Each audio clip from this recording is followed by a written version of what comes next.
specialist and ruthless. Odd jobs, pushing my on retainer with Rufus. You see in those dark suits, it's no use. If told to the light, they will show you. Reno, Red Dragon, Electro Mag.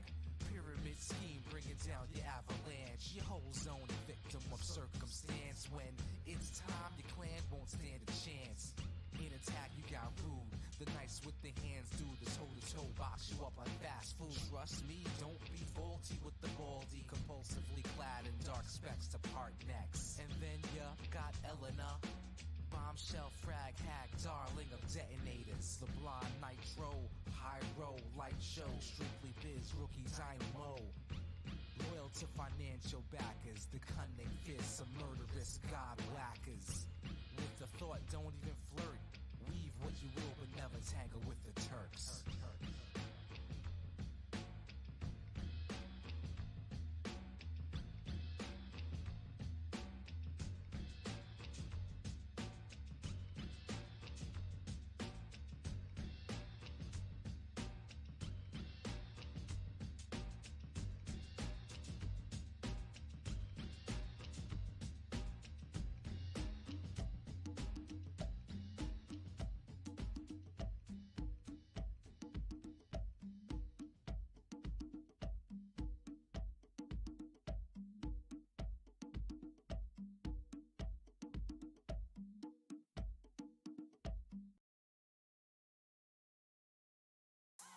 Bang time, it's bang time. I'm about to get high, watch my hang time. Bang time, it's bang time. I ain't never coming down, watch my hang time. Bang time, it's bang time. I'm about to get high, watch my hang time. Bang time, it's bang time. I ain't never coming down, watch my hang time. Bang time, it's bang time. I'm about to go high, watch my hang time. No, he ain't lying. He ain't playing, I'm about to go hard, I'ma get mine. I see you at the baseline. One step, it's a highlight, left you in my FaceTime. My MO in the game is that I high sign. You can try to take my lane, but I'm high flying. I ain't trying to entertain, I'm just that excited. I'm that crunk, I could dunk on you like lightning. I could yam on you like a titan. Leave you posterized, I just kissed the sky. You can't stop me, no matter how you strategize. They call me helium, cause all I do is rise. My drip game like a water fountain, freight train, how I ball, jumping over mountains. Bang time, it's bang time. I'm about to get high, watch my hang time. Bang time, it's bang time. I ain't never coming down, watch my hang time. Bang time, it's bang time. I'm about to get high, watch my hang time. Bang time, it's bang time. I ain't never coming down, watch my hang time. I just jumped so high, I thought I seen a cloud. I can't back out now, I gotta come down. From a bird's eye view, I can see the crowd. I put the swerve on you, then I shut you down. All up in your face like highlight season. I bang on teams only for one reason. All I need is buckets. I rep my city on my back. All I know is stats. $1 million contracts. All I know is racks. Pushing it to the max. The pressure make you collapse. You're struggling with the trap. I'm quick to move on attack. No pushing, I cut the score. I'm pushing it on the floor. The fans demanding more. I'm pulling it from my core. I put my team on the map. The league know where it's at. So if you talking about me, I'm the MVP, HNIC. Bang time, it's bang time. I'm about to get high, watch my hang time. Bang time, it's bang time. I ain't never coming down, watch my hang time.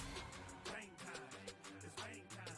I'm about to get high, watch my hang time. Bang time, it's bang time. I ain't never coming down, watch my hang time.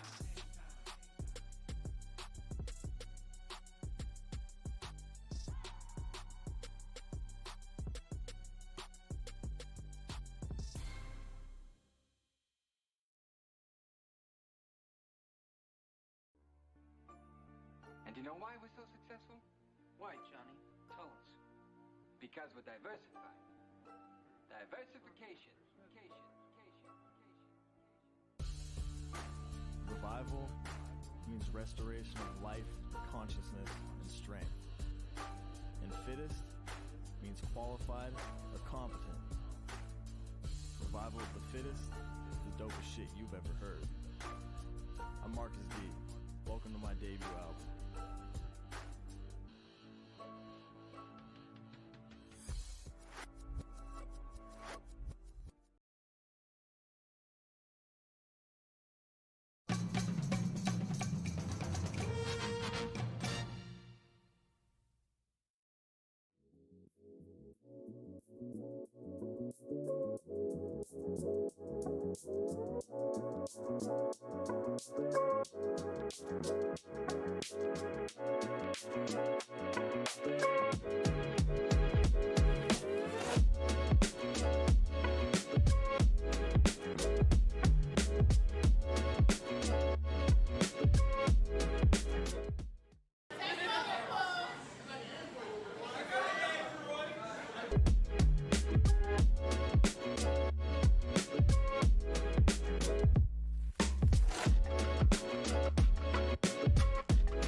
Hello, everyone out there. As the first instant reward goes out, just give us one moment. We just want to make sure I'm not chipmunking and that the audio is coming through. Hello, everyone out there. Perfect. Okie doke. Okie doke, okie poke. Now we can continue to move on. I think those are probably going to be some of the whitest words that I say today.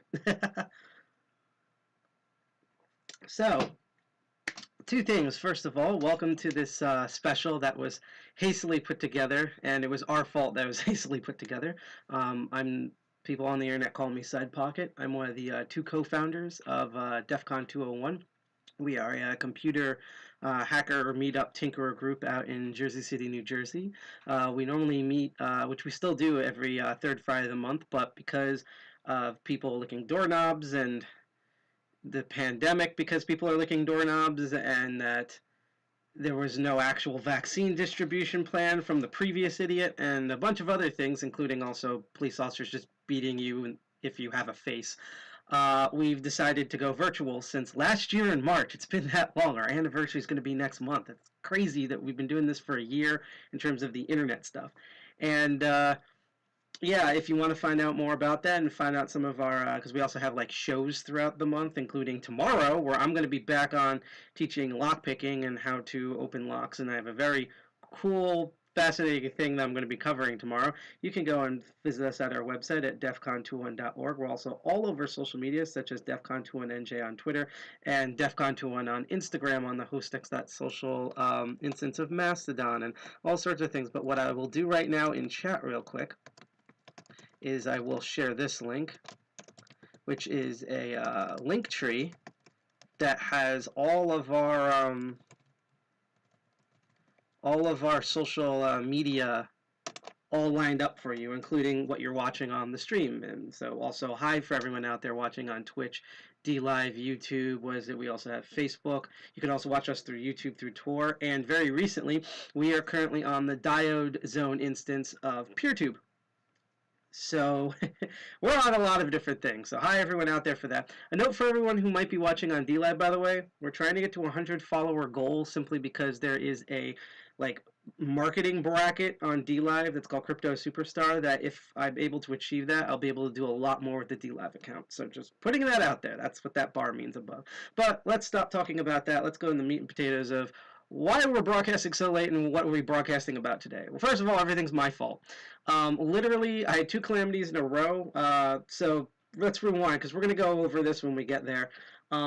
There's a really awesome group that's called, and I hope I pronounce this correctly, Blacks In Cybersecurity, sometimes shortened to BIC, which humors me a lot because when I hear BIC, I think of the pens and shaving equipment.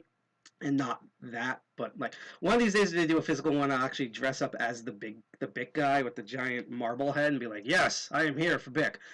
But they're a really awesome group, and it's awesome. We support any SIG that particularly, well, one, tries to just promote and bring people over to hackers in the security world, and two, people who, which we do as much as we can, reach out to marginalized groups, whether it's class, race, sex, hair color, text editors, whatever, and try to bring them into the fold. So the fact that, and I'll talk about later my own experience of being very, very lonely in more ways than one in this type of community. So it's just awesome to see as an adult an actual organization that's actively reaching out to people of color, of African diaspora and Latinx groups of people to get them into cybersecurity because, well, we'll get to that when I talk about that, but it's really good and really important. And they've been advertising this for like a month now. They are having what's called a winter convention going on. It's a whole virtual convention. You know how Hope and DEFCON and stuff was, and Chaos Computer Congress was all virtualized? Well, they're doing the same thing, except it's, you know, promoting people of color in the community. They're going to talk about community stuff. They're going to talk about elite hacks. They're going to talk about business things. It's really fun. The problem was, literally, the minute I went, okay, I have free time now, I will sign, it was over to sign up for. So I reached out for them and gracefully, and I want to thank the Blacks in Cybersecurity for this. They sent us a link where we can do this broadcast for today. So I want to thank Black Cybersecurity for giving. They didn't have to do that, but they did do that. And so that's why, you know, we would have promoted this regardless, but like I'm just happy that they went out of their way so that we could do this, because this was going to be the plan. We're supposed to originally do both days, but I screwed up. The other thing I screwed up with is that I had to do, which I'll talk about on the show tomorrow, but as you can see, I have a screwdriver and a flashlight. And basically, a friend of mine had an emergency yesterday. I'll let you come up with the imagination for that until we get to that episode tomorrow. But because of that and a bunch of other things, I had to take a shower because I didn't want to be on here super dirty. And hence why I have the pick in my hair right now, so you can kind of see it better. And and that's why instead of 2, we're now at basically 2:30. But we're going to get the show on the road. So, again, there's going to be the, which we'll talk about a bit more when we look at it, Blacks in Cybersecurity. They're having an online convention now. We're going to stream until 5 because I don't want to. So here's the tricky part. We're also going to try to figure out, like, consent issues with some of the speakers and, like, workshop people because kind of like the Chaos Computer Congress, I don't know what to stream and what not to stream. And people have reached out and told me, like, hey, you can stream this, just don't show the slides and other things like that. So we're just going to kind of poke around. I also have other content if for some reason we can't look at something. So just putting that out there for everybody. So without further ado, let's check out this convention here. Now, we're trying something new here, which means maybe it won't work. But basically, normally I stream this directly from the monitor. Instead, I have set it up in the most basic of basic Chrome browsers, so that way I can make sure everything will actually work. The issue with that, okay, you ready for this, is that Google has the worst, like, full screen thing, like, outside of keyboard commands, which I'm not going to do because that might screw up OBS. What do you call it? I don't have, and by the way, this is our main website, defcon201.org. Made a little bit bigger for everyone to see, like she said. But no, it's that usually with Firefox, you can just go up to the top and click around. I don't want to do keyboard shortcuts to switch between tabs on Chrome because it might confuse OBS, so screw it. We're going to do it, then we'll go to full screen when we go to the conference itself. So what are we looking at here? Well, like I said before, there's an awesome group that's, for some reason, the page is going to reload, called, and yep, see, they're advertising the tickets still, even though the tickets are no longer on sale for obvious reasons. I mean, it is the last day. But yeah, this is Blacks in Cybersecurity, and it's like a SIG group here. You can see they have a little, like, actually, I'll make that full screen.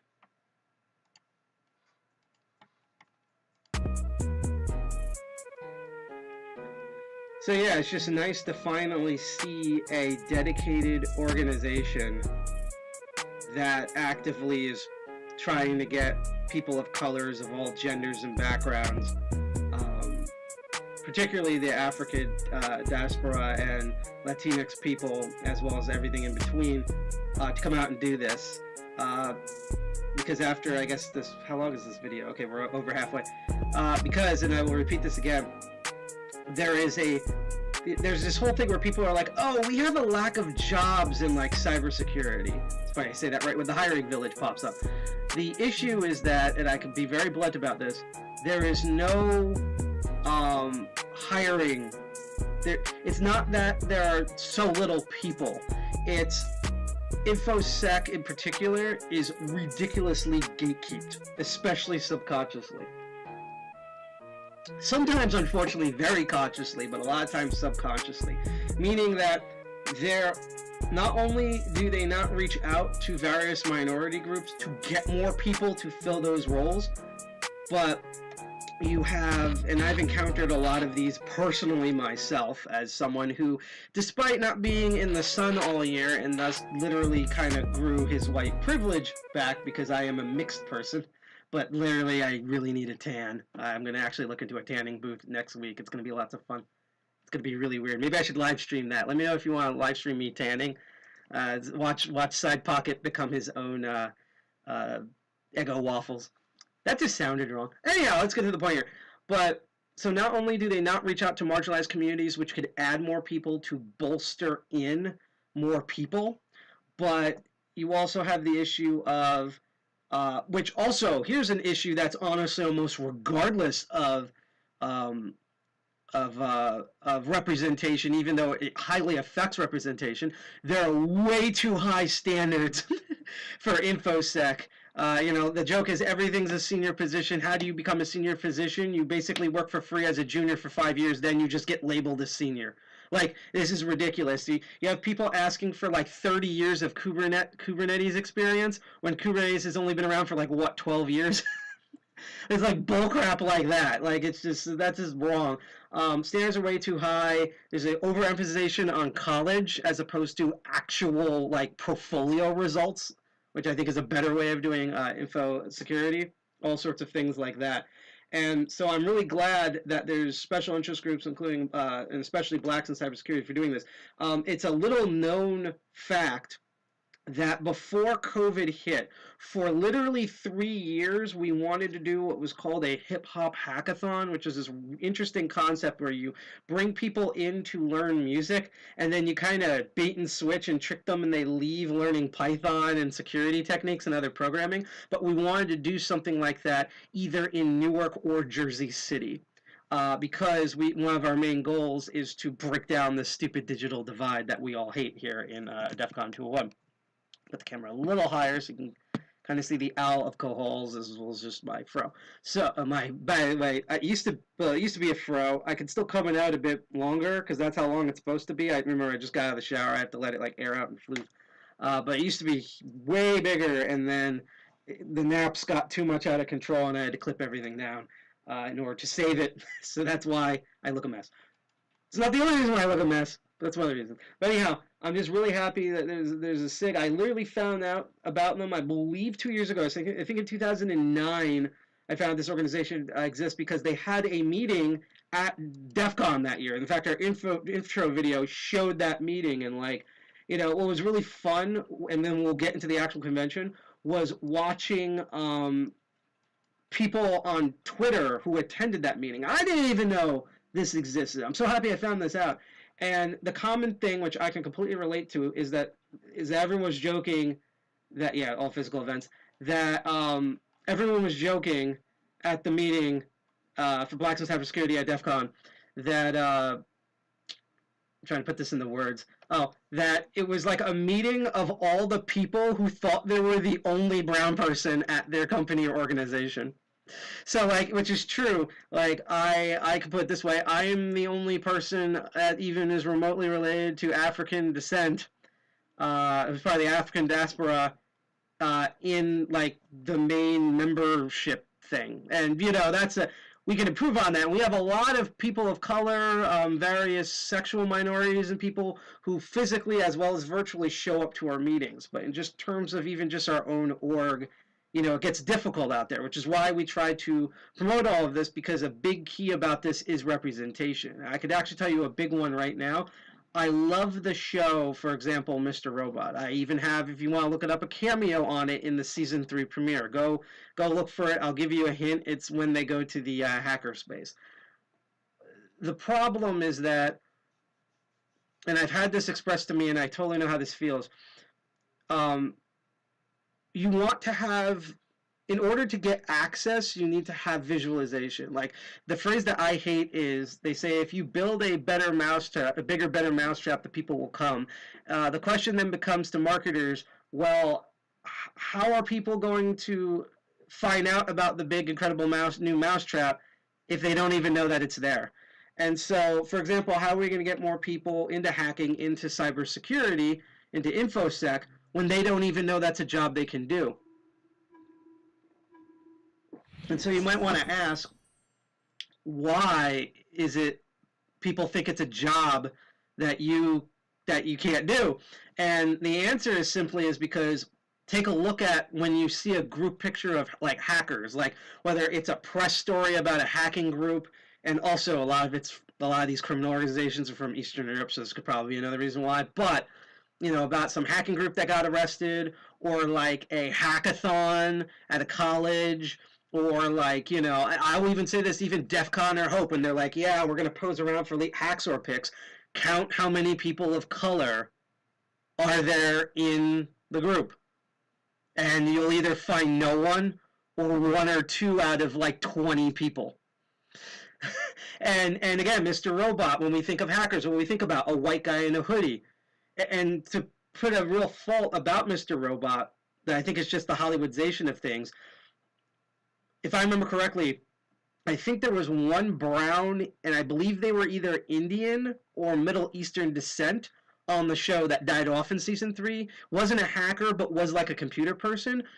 There were no black characters that I can remember on that show, and I watched a lot of the show. I watched like 98% of it, that were also categorized as hackers, that were part of, the Dark Army or F Society or whatever, that actually did the keyboard stuff, and not, like the black character I think of is there's literally a gangster character. His job is to drive around and shoot people. That's the maximum that black people do on the show. And this is a popular show that I like, that I appeared on. So you can imagine what the rest of representation is like. And again, which I've had people do, and then we'll get right into the thing itself, the convention, is that I've literally had people of color. And by the way, I have a hunch that one of the reasons why, besides the fact that we actually, we live in the beginning, I'm not going to tell you where we live in Jersey City, but we live in the beginning of one of the ghettos. We literally live on the, like the high welcome to Disney World sign. We are that Disney World sign, but for like the low income area, one of the low income areas. I'm going to stop rambling in a moment, but this is important. So not only do we post things in our neighborhood to let people know we exist, but in where the people actually live, we don't just post in downtown and call it a day, although we do post in downtown. But I'm pretty sure that because people have seen me in our media, and I'm obviously not Scandinavian, that people go, and he's one of the 2 people that works on this, and then they're like, okay, I feel comfortable enough to show up, because then I know, because I've also been afraid of this too. Great, I'm going to show up, and I'm going to be the only brown person here, regardless of sex or sexual identity or gender, by the way. And I've had people show up, and I'm like, hey, cool, so question, do you have a background in this? And half the time they're like, yeah, I do some basic computer stuff. And I'm like, cool, what do you do? What are you into? Let's talk. And they show me some of the most insane elite hacker stuff I have ever seen in my life. And so then I have to do a conversation with, yes, and I'm actually, if you want to look up more of that sort of stuff, thank you, Ghost MKC. I will tell you where to look in a moment, and then we'll go straight into the convention because I've been super late on all this. But I've had people, again, show up and show me amazing things. Shout out, for example, Inoculant, who's doing really crazy stuff with operating systems. He's too kind of afraid to go on live stream for obvious reasons, but hopefully when we meet up physically next time, he'll finally be able to presentate his work. And I have them show up, and I'm like, oh my god, this is the most elite hacker stuff. You should go talk here. I should bring you to conventions. And then they literally go, wait, this is hacking? I'm a hacker? And I'm like, yes, how do you not know that, redoing assembly at the circuit level is not hacking? How do you not know this? And what they tell me was, well, I always thought, hacking was just white people shit. And that's the problem. Again, that's why we talk about a lot about representation. And here's the thing, representation means access. For example, look at how much more African Americans are not just in big politics, but local politics now, outside of their living zones and areas, no matter how horrifically gerrymandered they are. Do you know why that is? Because we had Barack Obama, the first mixed person and an obvious person who did not look obviously WASP, as a president, that told everyone, oh, if I actually work hard enough and I don't get fucked, I can do this. And then they actually try to do this. And so that's, to me, why it's really important to have groups like Black Cybersecurity. That's why it's important for the type of work that we're doing and that we're increasingly going to try to do. I've been setting up a lot of stuff for summer for DEFCON 201 in that avenue of reaching out to a lot of people in areas that you would not normally see us. Because we've done that. We've gone to like health conventions and comic book conventions. We went to PAX East. It's like all video games, things you would never see hackers at. Just be like, hi, we're here. Let's tell you how we work. As our co-founder does conspicuous stuff in the room. And hopefully it doesn't make cartoon noises. But yeah, you know, that's why it's important to do this stuff, because when people see other people of color doing red teaming, doing blue teaming, picking locks, teaching kids how to protect themselves from online predators and stuff like that, not only does it show a more clearer image of what the entire world of hacking, InfoSec, and cybersecurity is, but it lets people know they can do this, in which they get more people. It's like a snowball effect. So that's why I'm really excited for all of this stuff. I've seen parts of this earlier. It's pretty neat. We're going to hop into this. I just want to see the comment up. Yep, and it saddens me how innovation is referred to as a white trait. Yeah, so many are seeing how STEM is a great pathway to our history. Yeah, again, and when you think of like all the important like CSO people, like who do you think of? Elon Musk, Mark Zuckerberg, or, which is my favorite thing, by the way, I always feel like people are like, what about Google? Yes, Google. Yet the other umpteenth company whose business people and the face of the company were white people, and then and all the brown people worked on the actual code. You never got to see them. And then they sold their stuff to an Indian executive who's the only Indian on the panel. Basically, every major tech company has like their token Indian CEO, who, you know, I'm pretty sure they do great work, but like everyone else is white. None of the engineers none of the white engineers get represented. Never mind the people of color engineers, even from India. And that's all that. To me, like a lot of the like Indian CEO stuff, or like my favorite is when you look at a startup and it's always like, I'm going to make a guess. There's going to be two founders. The brown person's going to do all the tech. The white person does all the business. Bam, there it is. To me, the token Indian CEO for startups and major companies is like that period in the mid-2000s where celebrities would adopt brown children essentially as pets.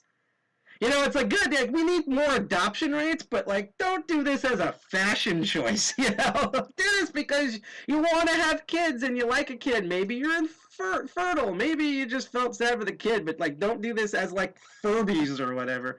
And that's just my personal opinion about that whole thing. So anyhow, I'm going to stop rambling. I just want to point out two other things, and I will post these in the chat. Blacks In Cybersecurity does have a YouTube channel. They need to honestly upload a lot more videos to their YouTube channel, but they do have a YouTube channel. I just posted that in chat. And if you want even cooler representation, every Thursday, Alpha Cybersecurity does a podcast that, please pray, I would love to be on this, where it's just people of color, African diaspora, Latinx people, people of all different types, but basically people who are unrepresentative, talking their honest opinions about their fields, their research, their careers, their hobbies, their passions in a podcast. They are also on Twitch. They do this, I believe, every Thursday. So unfortunately, I would love to raid them after this stream, but we're not going to get to that. But I just wanted to post the link in chat. Check that out. They did a little video about 500 subs. We are way more than 500 subs. So, no, but like, good for them. See, that's why I post this. Oh, look, there's InfoSec, Shempa. Neat. Okay, so, but yeah, I just wanted to show that they, that, you know, stuff like this exists, and like, either hunt for it, or even better, ask us. We love tagging people and things, by the way. So, like, if you're like, hi, I'm a transgender person, I don't know where all the transgender hacking stuff is, we'll be like, here, you know. Hi, my family's from Europe. Does Europe still have, like, Western Europe stuff hacking conventions? Yes, here's all of them. Like, don't be afraid to reply to us on Twitter, or DM us on Twitter, or email us at info@defcon201. We have all of that on there. And just a quick note, if you do like the stuff that you see so far, if you want to get alerts for when our next meeting is, when some of our specials will be, some of our other shows, including my show tomorrow, Master of Unlocking, where I'm going to be teaching lockpicks, as I usually do, lockpicking and lock security. Just want to do a quick reminder, you can hit that bell, like, share, subscribe on Twitch, DLive, YouTube.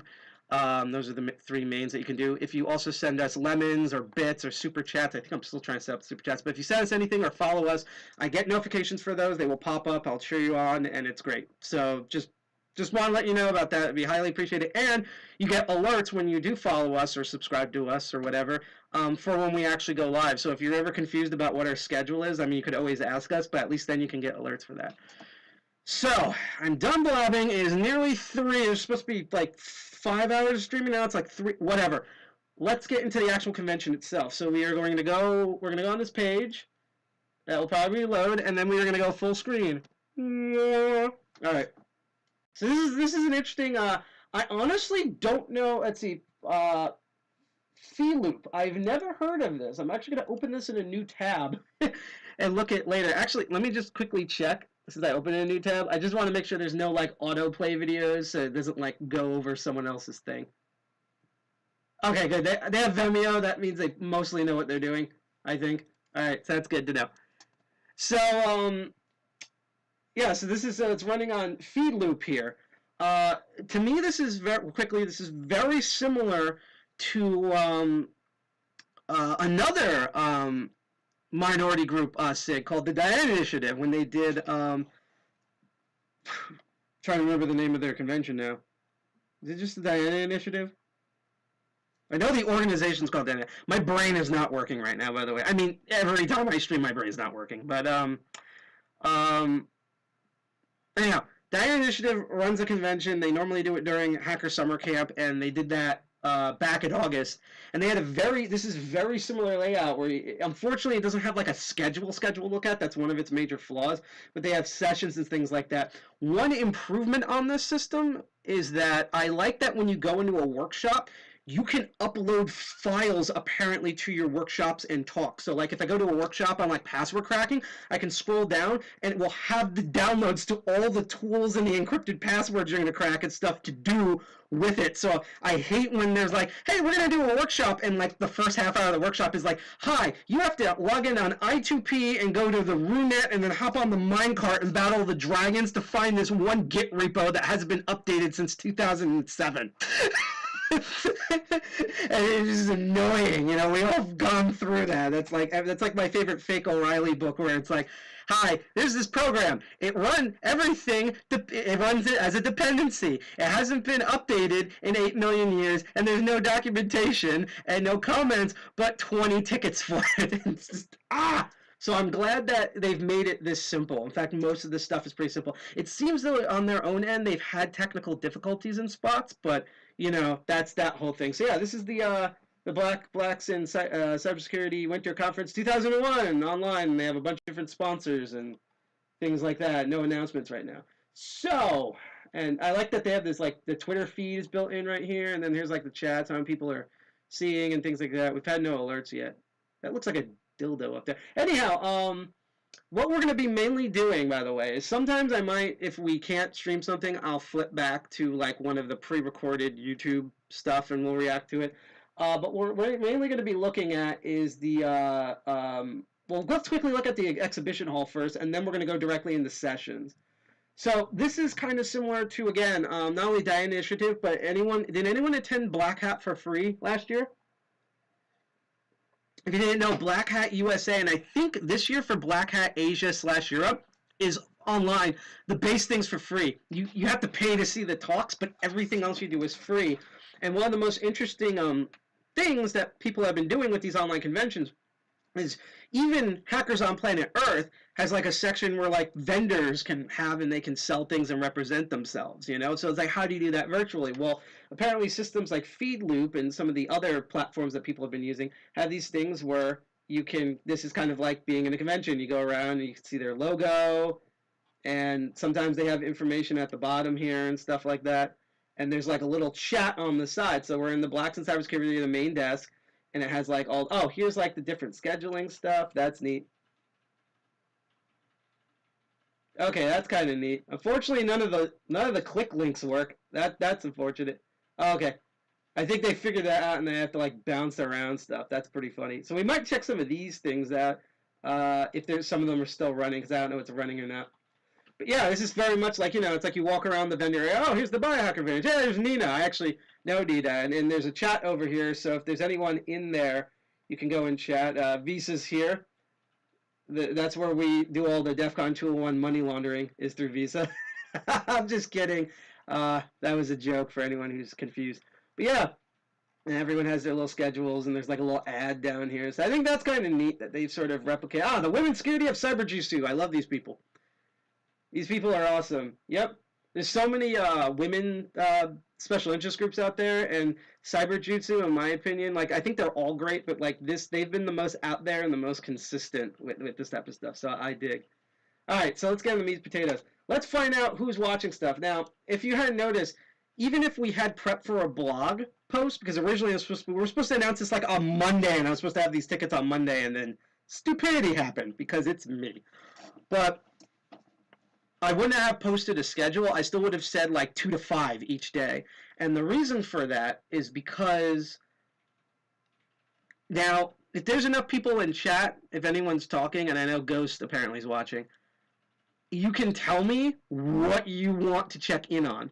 However, I'm just basically going to make this stuff up as I go along.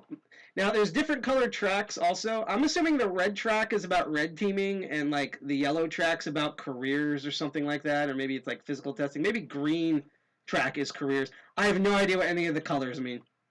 I'm not colorblind, but in this case, I have no idea what any of the colors do. The colors. So we're going to kind of hop around, and we're already at the 3 p.m. segment, and see. It sucks. We've already missed a bunch of different things. I suck so much. But let's see this. Let's see. Booz Allen, the not so soft skill, recruiting session, commentary on cataloging biological assets and academic DDoSing. That might be kind of interesting. Hacking and gaming, how video games create the hacker mindset. That might be a cool conceptualized thing. Yeah, and then we have to wait. It seems like some of these are like hour ones. Yeah, I don't see. I hate that. And I don't see color, man. That means that's even worse because it's like, you're going to eventually do racism because you don't see any color, or worse. And by the way, the other thing, real quick, on my own private social media, there was a thread topic where someone wrote, "What saying from the '90s? What saying from the '90s?" do you not hear anymore, or that you're glad you don't hear anymore? And some people were like, like rad dog and stuff like that. And the one, I killed it because I hate this. It started to die in like 2001 to 2003, and then died for obvious reasons. This was the only good thing to come out of this. This whole thing was terrible. This is like my own pathetic good thing that came out of this was the Ferguson protests. It truly died on the Ferguson protests. And from growing up from a white suburbia town, I can tell you this phrase I hate the most is, we live in a post-racial society. That is the vim of social political race sayings. In addition to I don't see color is, this is great. We live in our country's great now because we live in a post-racial society. Horseshit. You have not seen like 2 people interact in the United States ever. You are literally in that type of a bubble, which that's what the 90s was. So I just wanted to get it out there. So anyhow, so we have some speakers in here. Now, here's the key. We're going to probably be switching in and out a lot because some of these are like an hour, even 2 hours long, but some of them are like half-hour talks each. So we're probably going to be jumping around a lot. I'm leaning towards between the academic DDoSing and the hacking and gaming because I play video games, so I'm kind of interested to hear what they have to say. I don't think they're doing the DJ thing anymore, right? That was the pink track. Yeah, the DJ sadly thing ended at 2. I was going to play some of that in the background while we were doing all this. So I'm going to, unless anyone else to say, I'm going to choose the gaming one. So while I wait for if there's any reply or not, I will say just right off the bat that, again, if you like this content so far, and we're going to actually get into the content now, you can hit that like button, like, share, subscribe, or hit that bell to get notifications on Twitch, DLive, or YouTube. If you do any of those, I get notifications. I cheer you on for them, especially if you're on DLive, because I'm trying to reach a 100-follower goal in order so we can use the DLive account more effectively in the remaining year of 2021. So I want to hear what they say about with gaming. We're already like 5 minutes in, but let's see. I'm a gamer. I do hacking stuff, I guess you could say. It's on the red track. Let's see what that is, provided everything's set up, and hopefully we won't get yelled at.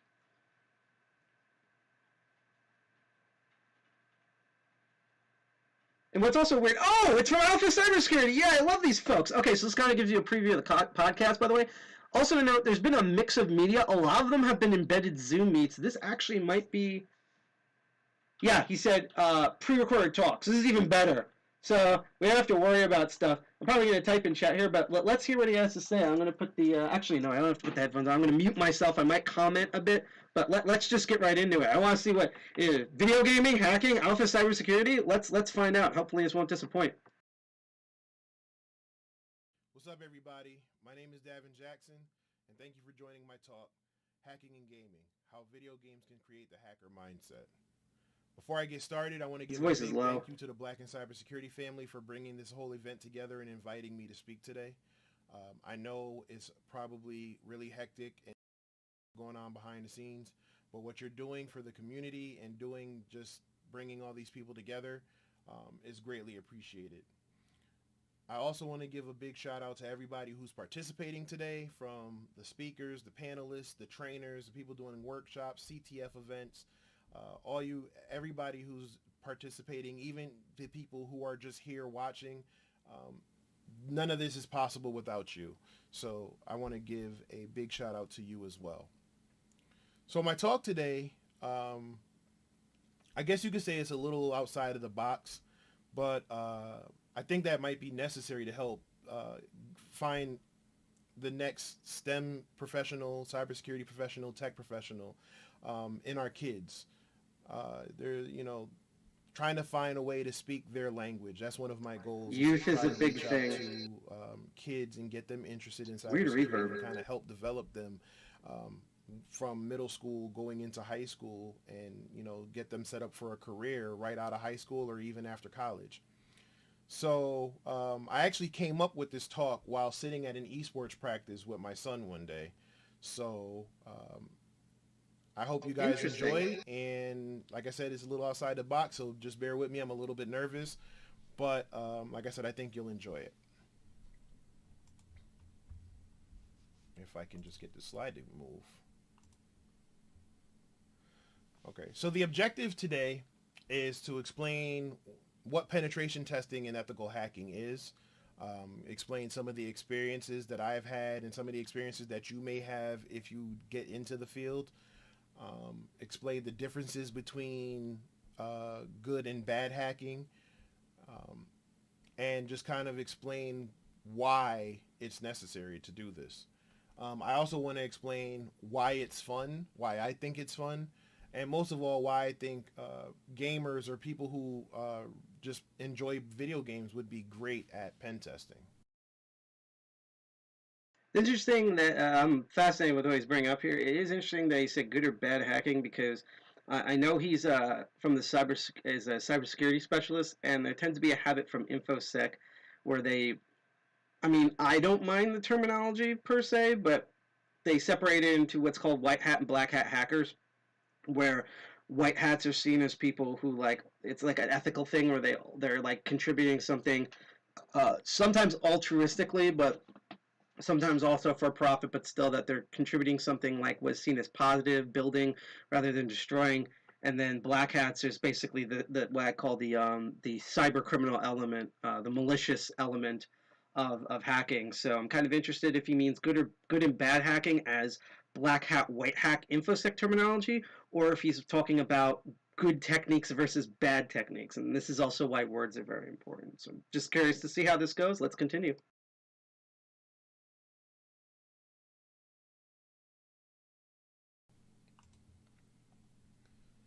So who am I? For those of you who don't know, like I said before, my name is Davin Jackson. I also go by DJax Alpha on Twitter and Instagram. I'm a father, husband, Air Force veteran, mentor, trainer. I'm also a blogger at alphacybersecurity.tech, and I'm also the host of InfoSec Unplugged, which you can catch live every Thursday on YouTube.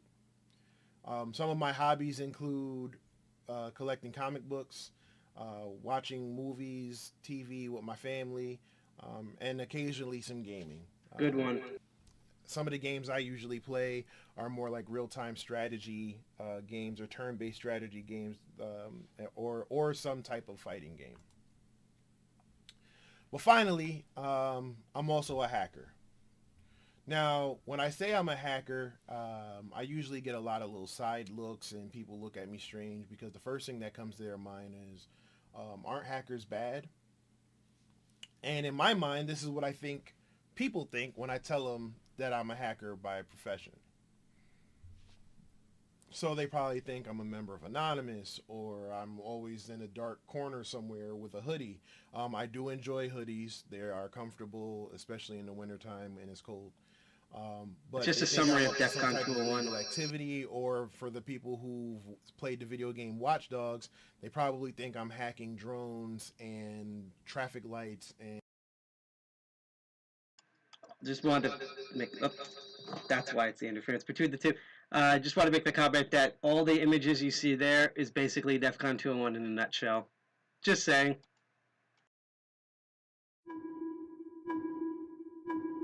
causing all types of chaos. It's heard because okay, I just saw it. Just said it reconnected successfully. I have no idea what that blip was. So hopefully that didn't like ruin the stream or whatever. Let's find out.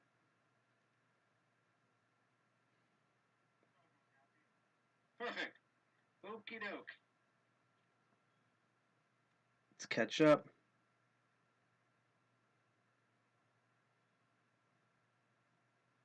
Hold on one moment here.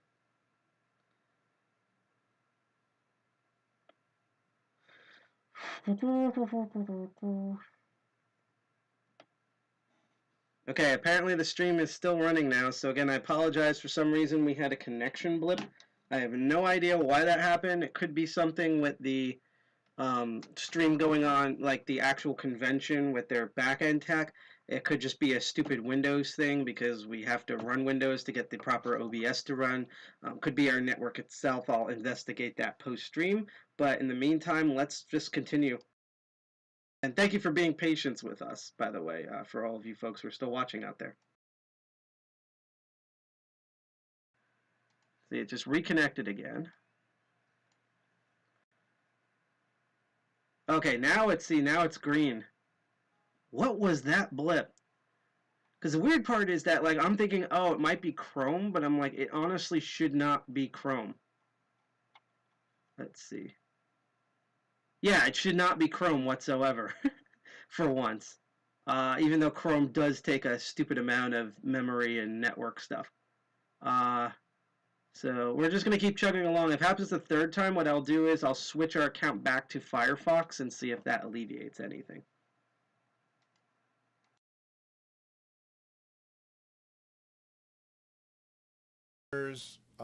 Call us to perform assessments, and we simulate what the bad guys may or may not do in a real cyber attack. However, the difference between us and the malicious attackers are that we are only there for a short period of time, and we follow rules.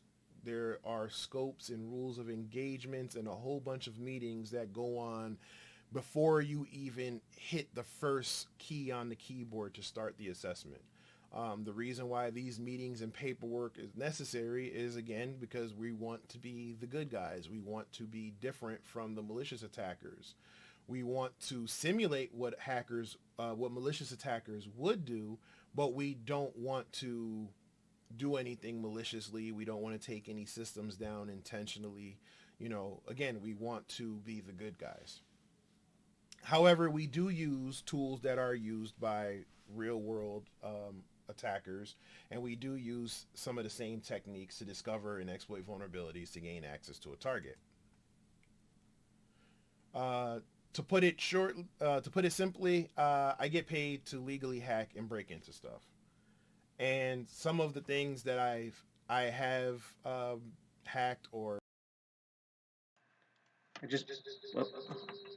I just want to make a comment real quick that all the emblems together around the United States of America seal look like a really hilarious rotary phone. And I think this is the last interruption I'm going to do for a while. Let's just get through this video.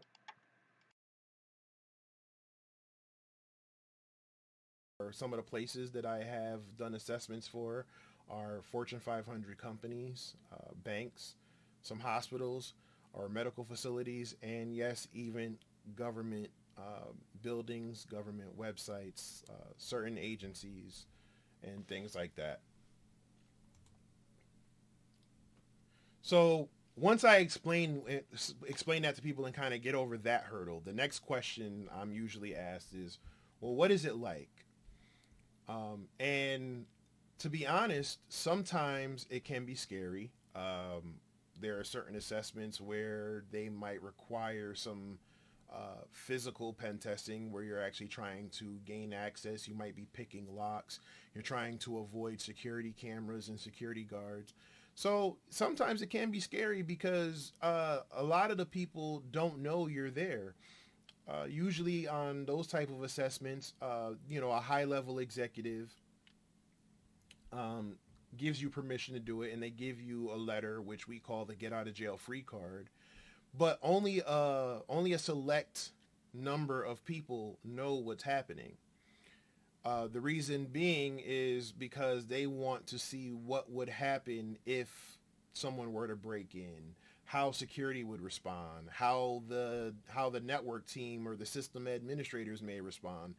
So you go in there, and even though it's fake and you're basically doing it with permission, you still want to be very mindful of the security guards or them calling the police or getting caught. The first thing that comes to mind is the situation that happened last year with coal fire. Or was it the year before? I don't know. 2020 just seemed like it was a really long year. But the whole coal fire situation where even though they had permission, they were still arrested and treated as criminals. So it can be scary. However, it can be exciting, and part of the reason why is because I think pen testing is very challenging. It keeps you on your toes. It makes you stay relevant in what's going on.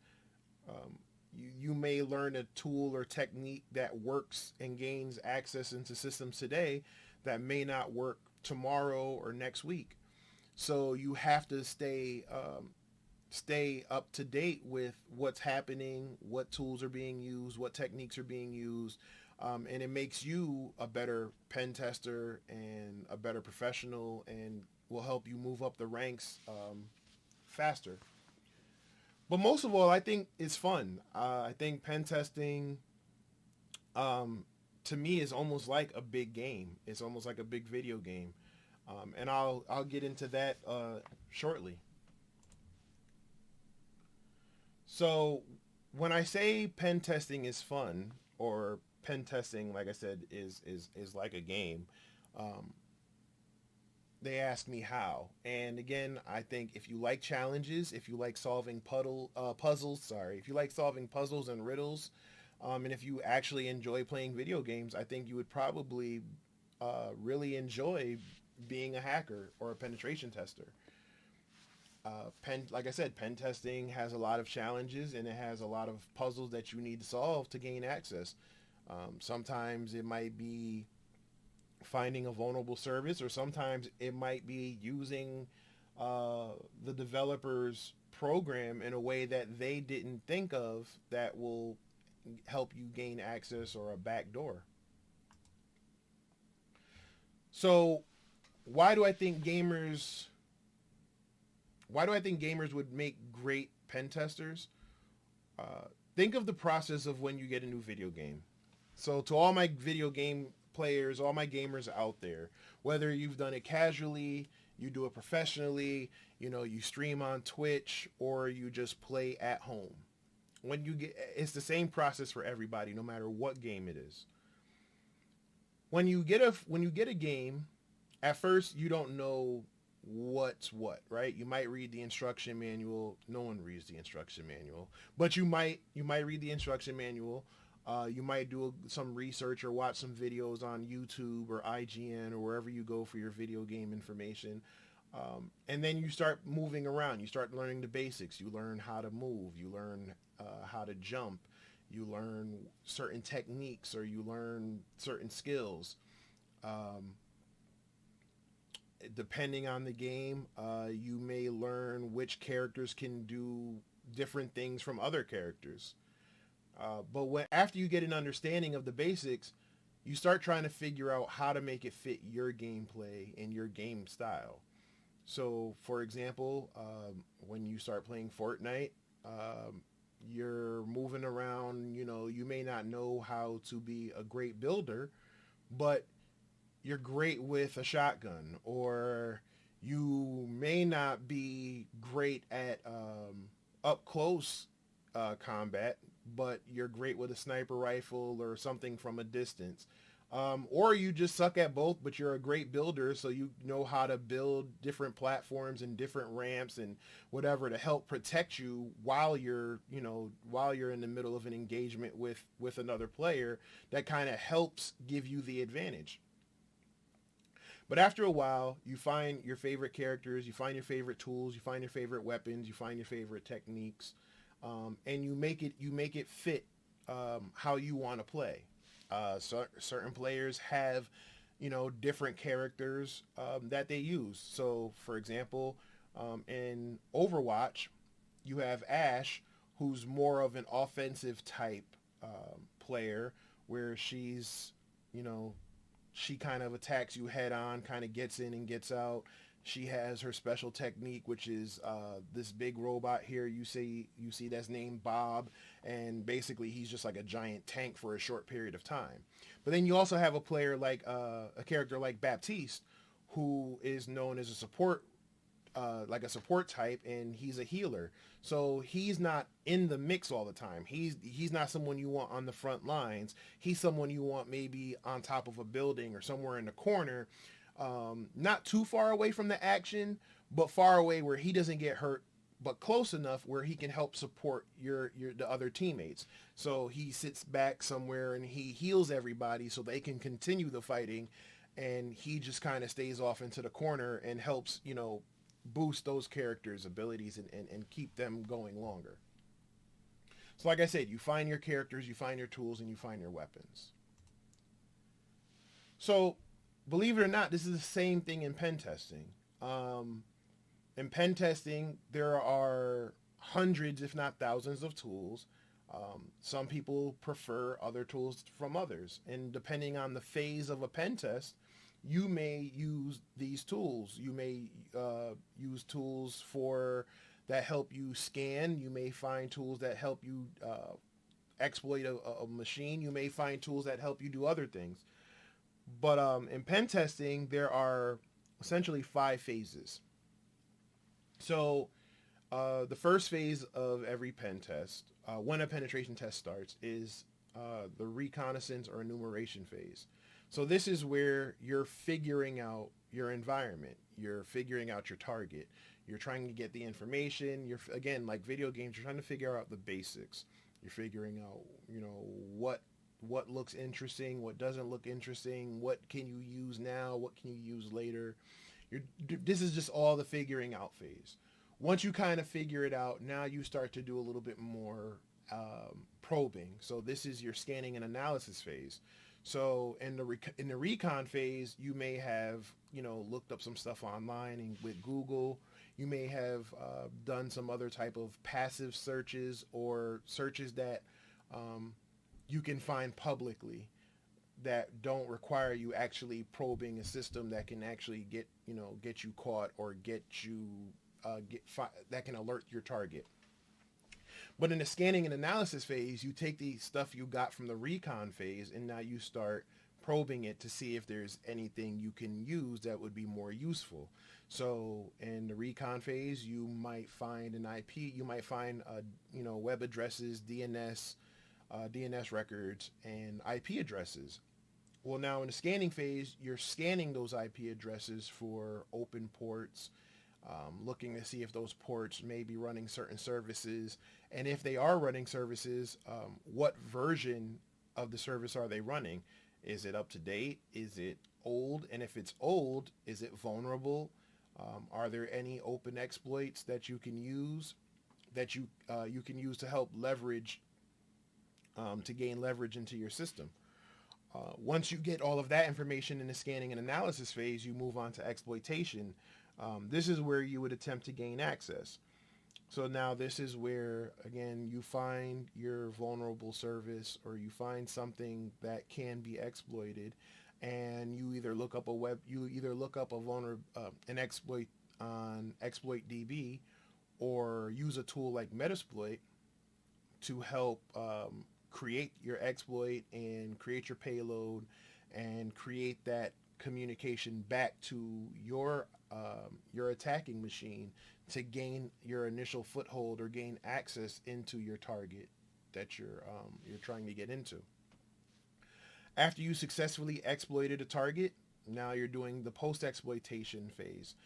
Essentially, this is doing more recon, more scanning and analysis, and looking to see if you can gain access to other systems or pivot across the network, or if you can elevate your privileges to get a higher level access. So you gained access into a system, but you might gain access of a low level user.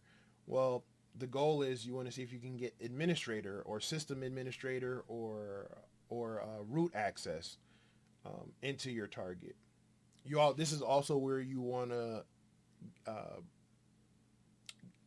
create another foothold into your system where you have persistent access, where you're creating another backdoor where you can gain access any other time.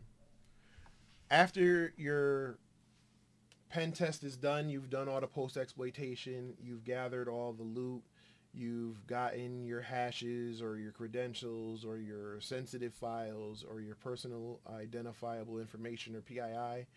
Now it's time to put it all together and write your report.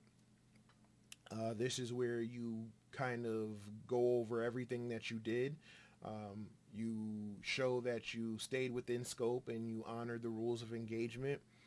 You use the tools that you were allowed to use, and you show what you did. You show how you gained access into these systems and what you were able to get from gaining this access. And there's two reasons why you want to do it. First of all, you want to make sure you get paid. And second of all, you want to, again, show the client what you were able to do and how impactful this would have been if it were a malicious attacker. Because remember, again, we're the good guys. We're not Hey, I just want to note to everybody that I'm going to temporarily shrink this because since it's 3:30, I just want to see if there's any other talks going on. I'm still going to play this. If there's nothing else, I'll make this full size. If not, I will debate about jumping to a new topic. So just to let you know what I'm doing here. This is why we're going to be jumping around a lot.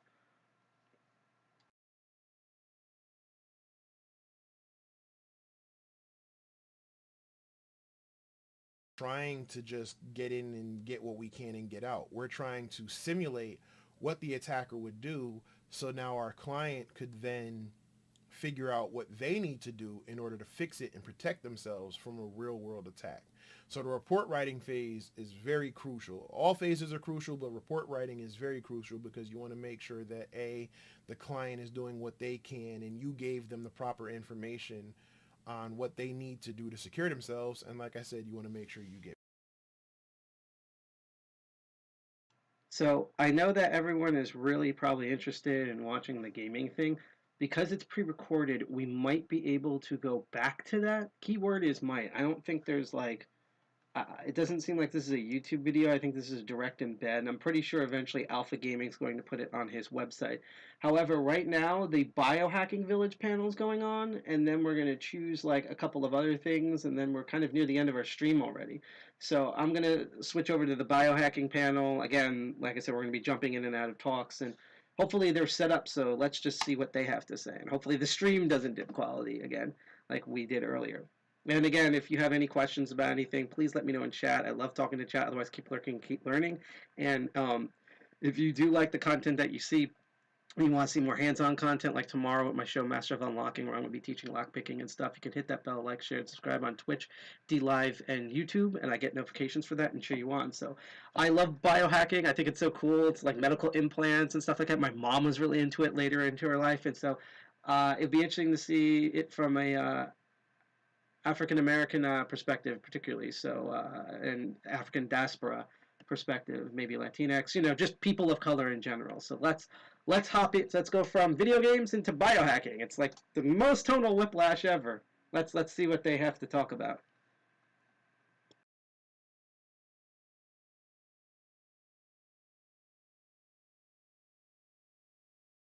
We'll be saying is hopefully no one will have much experience in cybersecurity threats because they are terrifying, and the less we experience that as a population on Earth, the better.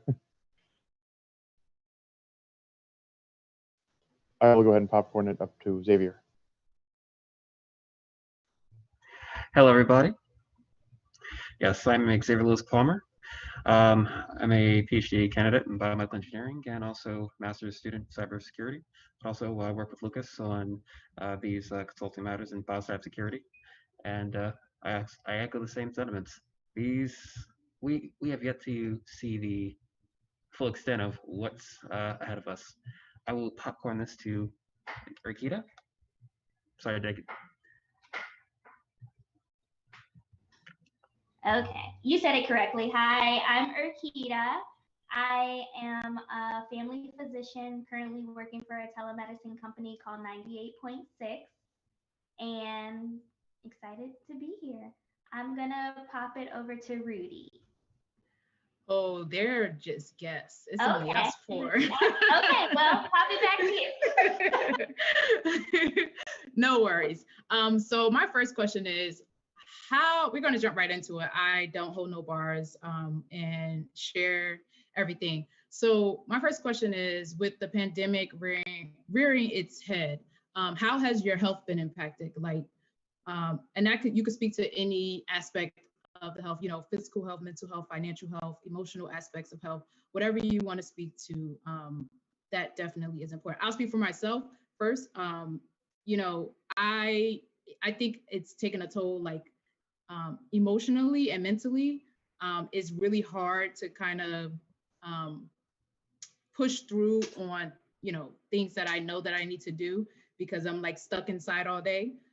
For me, I still, throughout this whole pandemic, I still had to, go on site. So it was nice that there was nobody on the road when I had to drive to work, but it's still been taking a toll on me because I'm not able to move as freely. And as someone who loves to travel, I feel like my wings have been like completely clipped. So that's my perspective.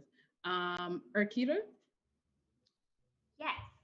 So I can definitely identify with the wings being clipped because it's a different experience for this past year. But I think that the pandemic has uniquely affected us all in different ways. Of course, there's this universal feeling of kind of living in the times of the unknown and the sense of the social isolation. And some have thrived in their alone time, while others have kind of rebelled against like recommendations in order to like combat the effect on their mental health.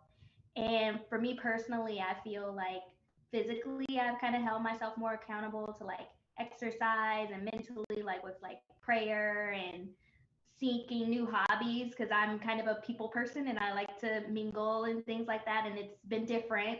So searching for things I can do more at home, like home improvement things or podcasting or different things like that. Ernestine? I think for me, can everyone still hear me? My mic's been kind of weird today. I probably went through the same transition that a lot of people did, where it's like, all right, I'm going to learn how to make bread, and then I'm going to take up knitting and basket weaving and have an exercise routine, and then, yeah, I slowly lost motivation for that, and then I had to figure out how to make my, like, work from home situation feel like work and not lose productivity because it's still in the same space where I'm used to not doing work.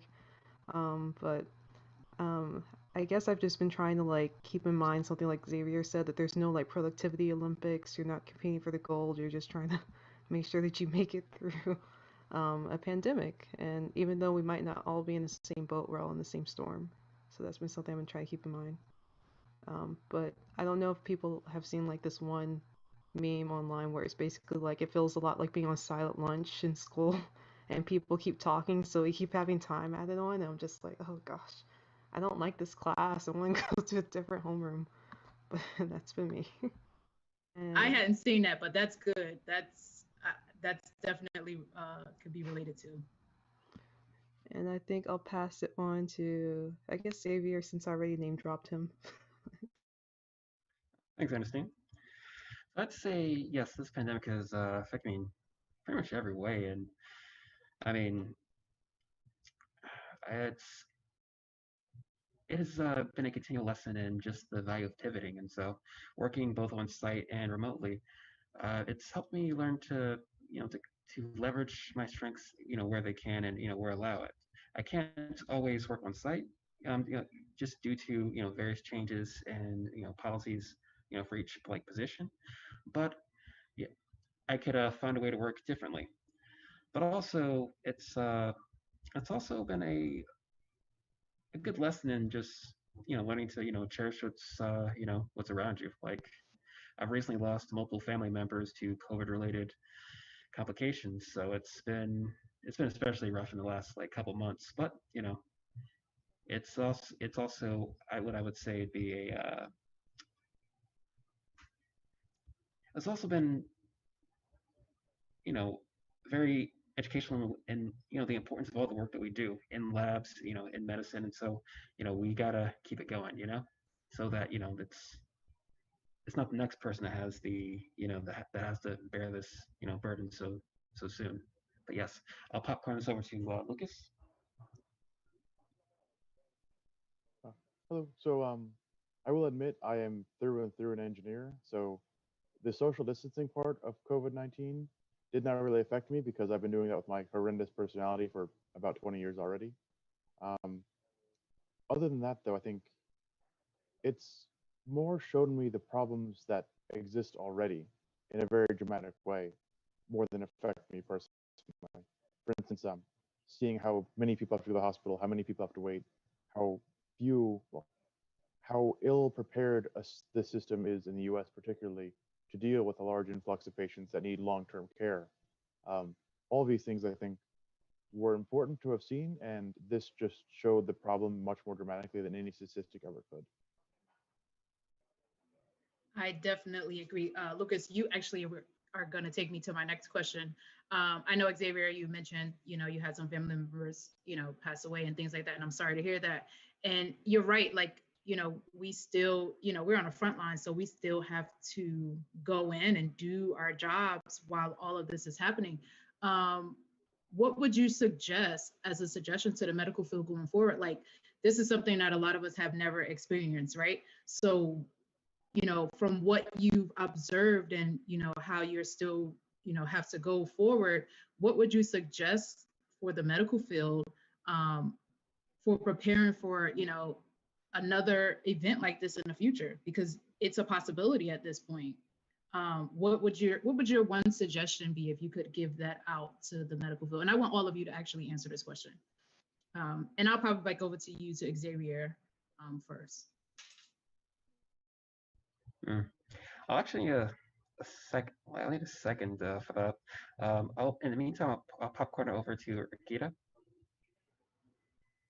Okay, that's a good question. And I think that it's something that we're learning every day, especially like reflecting back on, like, this is not the first time that this happened. Like, of course, on this scale it is, but we've had like the Spanish flu 100 years ago and things. And there are lots of stuff that we learn from that. But I think in terms Agreed. of if something similar to this happened in the future, the medical community needs to do a better job at providing an information campaign and setting expectations, because I think a lot of this could be prevented if we had, and I know there were different barriers from our government and stuff like that about what we could actually disclose, but I think it's kind of set us back on expectations of this is evolving, things may change, and it kind of set us up for the distrust that is there, and also kind of setting expectations about being okay to be seen in person. I think now a lot of people are avoiding going to get the care that they need because they are afraid of contracting COVID. But it's a balance. Like if you're having chest pain or stroke like symptoms, you can't ignore that because you're afraid of getting COVID, because unfortunately, sometimes those symptoms may take your life before COVID does. So you have to be seen, and then other patients are kind of avoiding their cancer screenings or getting their children vaccinated for all of the normal children vaccinations due to fear. So we have to find a way to balance and kind of showcase and open the doors as to what measures are being taken to prevent the spread, and also what is okay to be seen at home, and what's okay to that you need to be seen with. I'm gonna coordinate to Lucas. So I think it's interesting for two reasons. One, I think it showed that there is definitely a flow of information in that direction so far has been from top down. You get some government guy who's very, very fancy, has been doing this for many, many decades, gets an idea, gives it to his friends, gives it to everyone, and eventually some poor med student somewhere figures out how to do this thing, which is a very strange thing for a situation where you don't know how it's evolving. In this case, the med student might know more because at least they don't know what the disease is, but at least they've treated it a handful of times. Of course, you have the problem of anecdotal evidence not being actual good evidence, but still, they're the ones that have any information, just at all. I think the secondary problem would be, I guess the idea of redundancies seems to be very, very common in engineering to the point that I didn't know was not common in medicine. So for instance, let's say you have a person who has, let's say, chest pains, like Rika said earlier.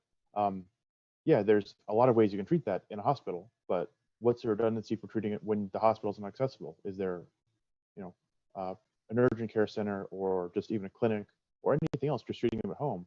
Those redundancies and that plan has not been made. And I think that's a very strange thing to admit in a system that should be about health for everyone. I think the only Ernestine already. Did we finish everyone? No, you popcorn is Ernestine. Oh, yeah, Ernestine, you can be. I'm sorry. I thought you. Oh, you answered the last question. No, it's fine. I guess for me, the advice I would like to give is to move away from this kind of working with just enough people that kind of tends to be common for cutting costs, and in fairness, like we are short at this rate. I think they project we're going to be short a few million nurses and a few 100,000 physicians, and then if you take into account allied health professionals, just thousands and thousands of workers. Like we just don't have enough people.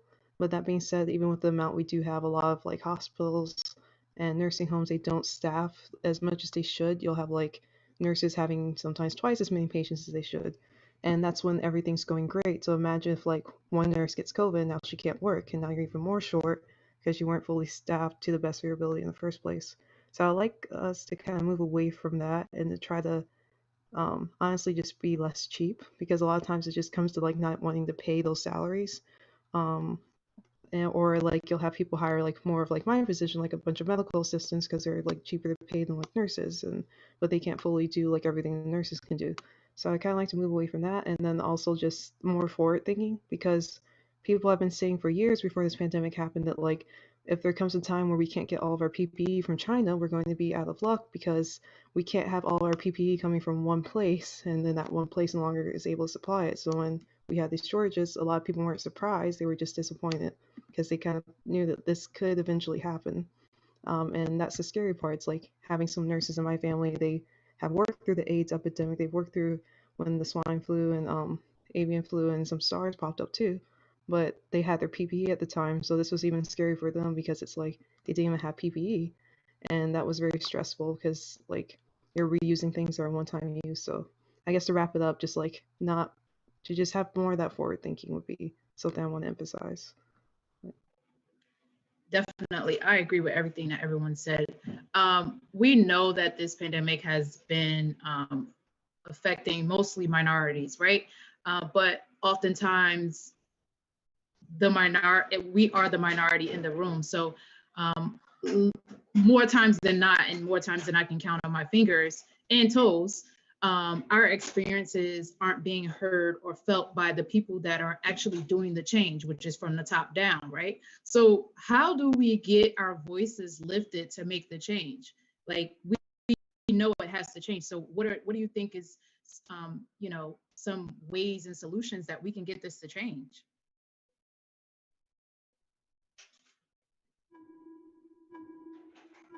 Anybody? Oh, I can go first. I think honestly it might just have to come with like the younger generations of healthcare workers and like at the education standpoint, and then also holding the ones who are already in the field accountable for like any actions or misgrievances. So I think especially like kind of where I work, we've started doing more bias training and trying to like work on that. And I think essentially we just kind of have to address people's biases, give them the tools to help think past it, and bring that in. Because if not, like if people aren't willing to hear out different voices, I don't think anything's going to be able to change.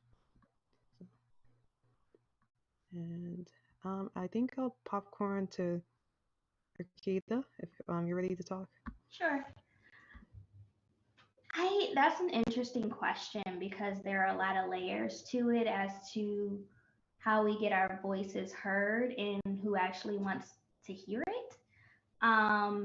Because there are a lot of things that are kind of brushed under the rug or taboo topics. And we've noticed, I know, over the past year, especially since George Floyd, that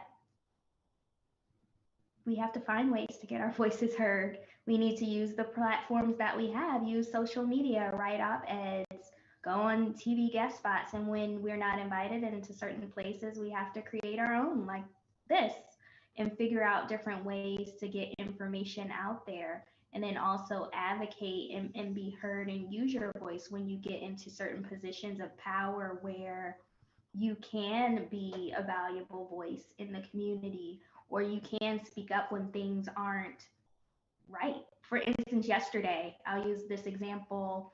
I was on Facebook, and I live in the DC area, so the Maryland kind of like Society of Medicine, their governing body was highlighting stories for Black History Month. And they put up 5 slaves that they called servants and highlighted them for a white, known racist physician that came from Maryland, Dr. Osler. And they highlighted it and said, these are his happy servants. We wanted to highlight them for Black History Month because they said that he was a very good provider for them. And I was just taken aback because there aren't any Black physicians in Maryland, first of all, or in all of America to highlight, but how dare they, basically. So I took a step back and I commented, and I was like, as a Black physician, this is inappropriate.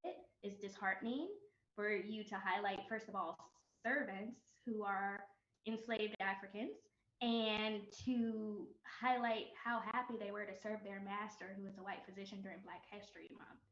And I went to a Black physician group and I told everyone, and we kind of inundated them with messages until they took it down and they're doing their apology thing. But that's not the point, because it wasn't genuine and they said they didn't know this person was racist, so they don't get it.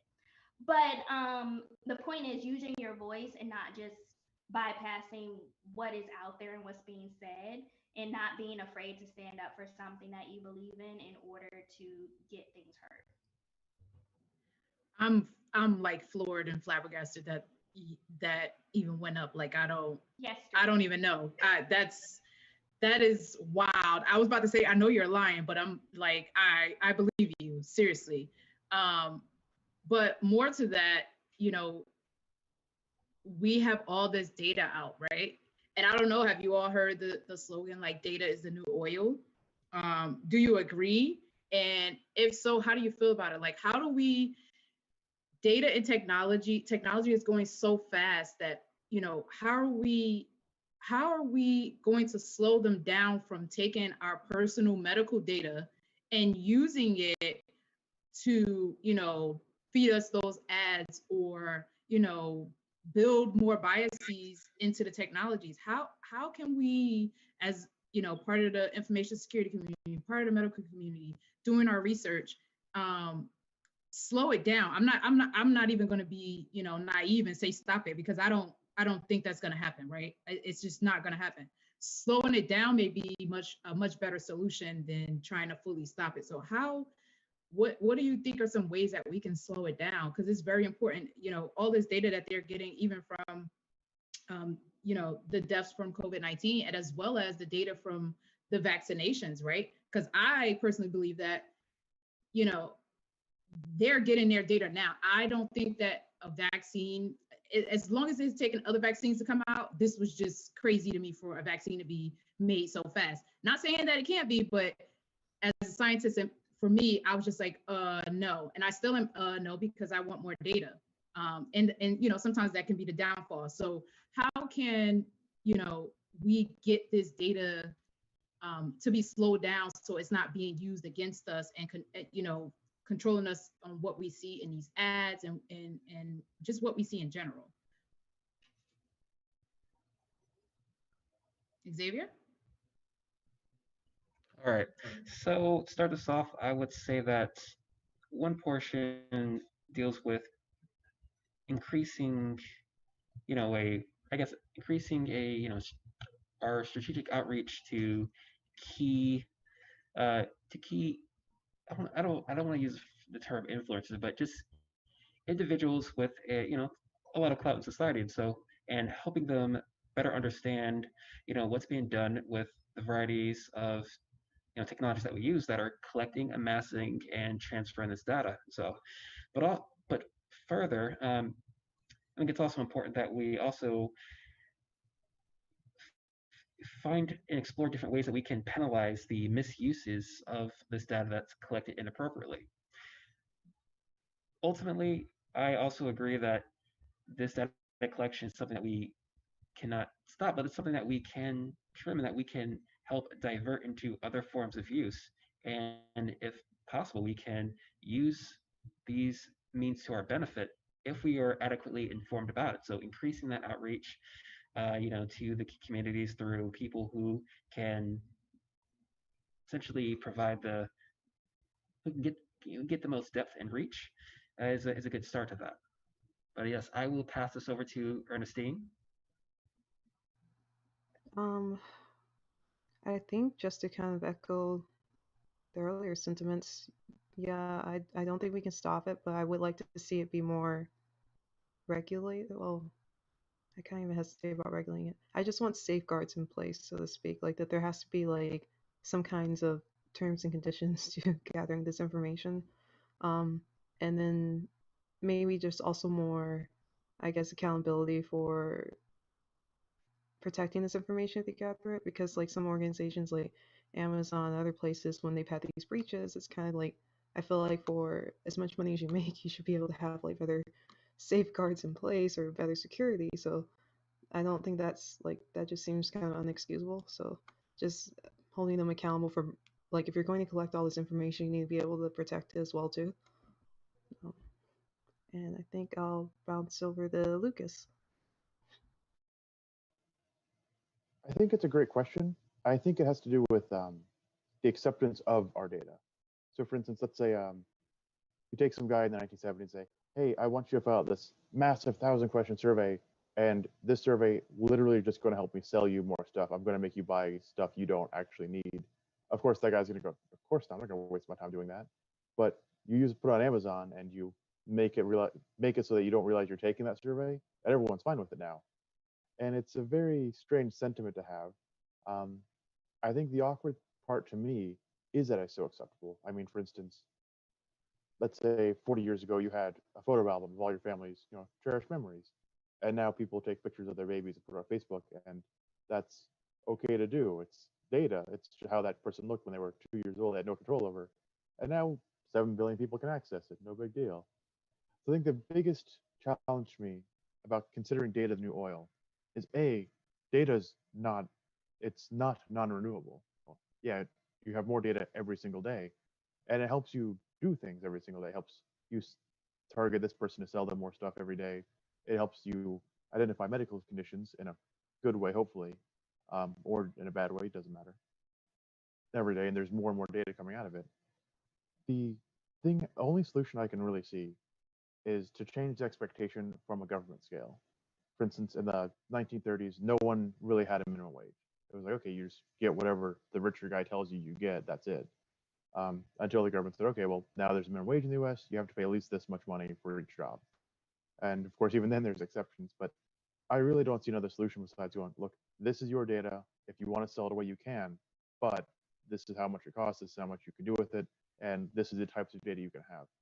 I really see no other solution for a problem that has become so endemic that there are entire business models around getting other people's data. $1 billion business models. Arcado? And I'm actually going to exit out of this. That was really cool, and we will come back to that. But I actually want to exit out for 2 minutes because I just want to look over the. Oh, they have a merch booth too. Oh, they put the scheduling in an exhibition hall. I wish I knew about that. Oh, this is cute. You have TeePublic and Teespring. Now, I just wanted to kind of quickly check out the other links real quick. We might do a little bit of this more at the end, at 5, instead of doing the keynote. Just because I kind of want to see what's here. We're supposed to start this off early. These are cute. I will say this: they have very good logos.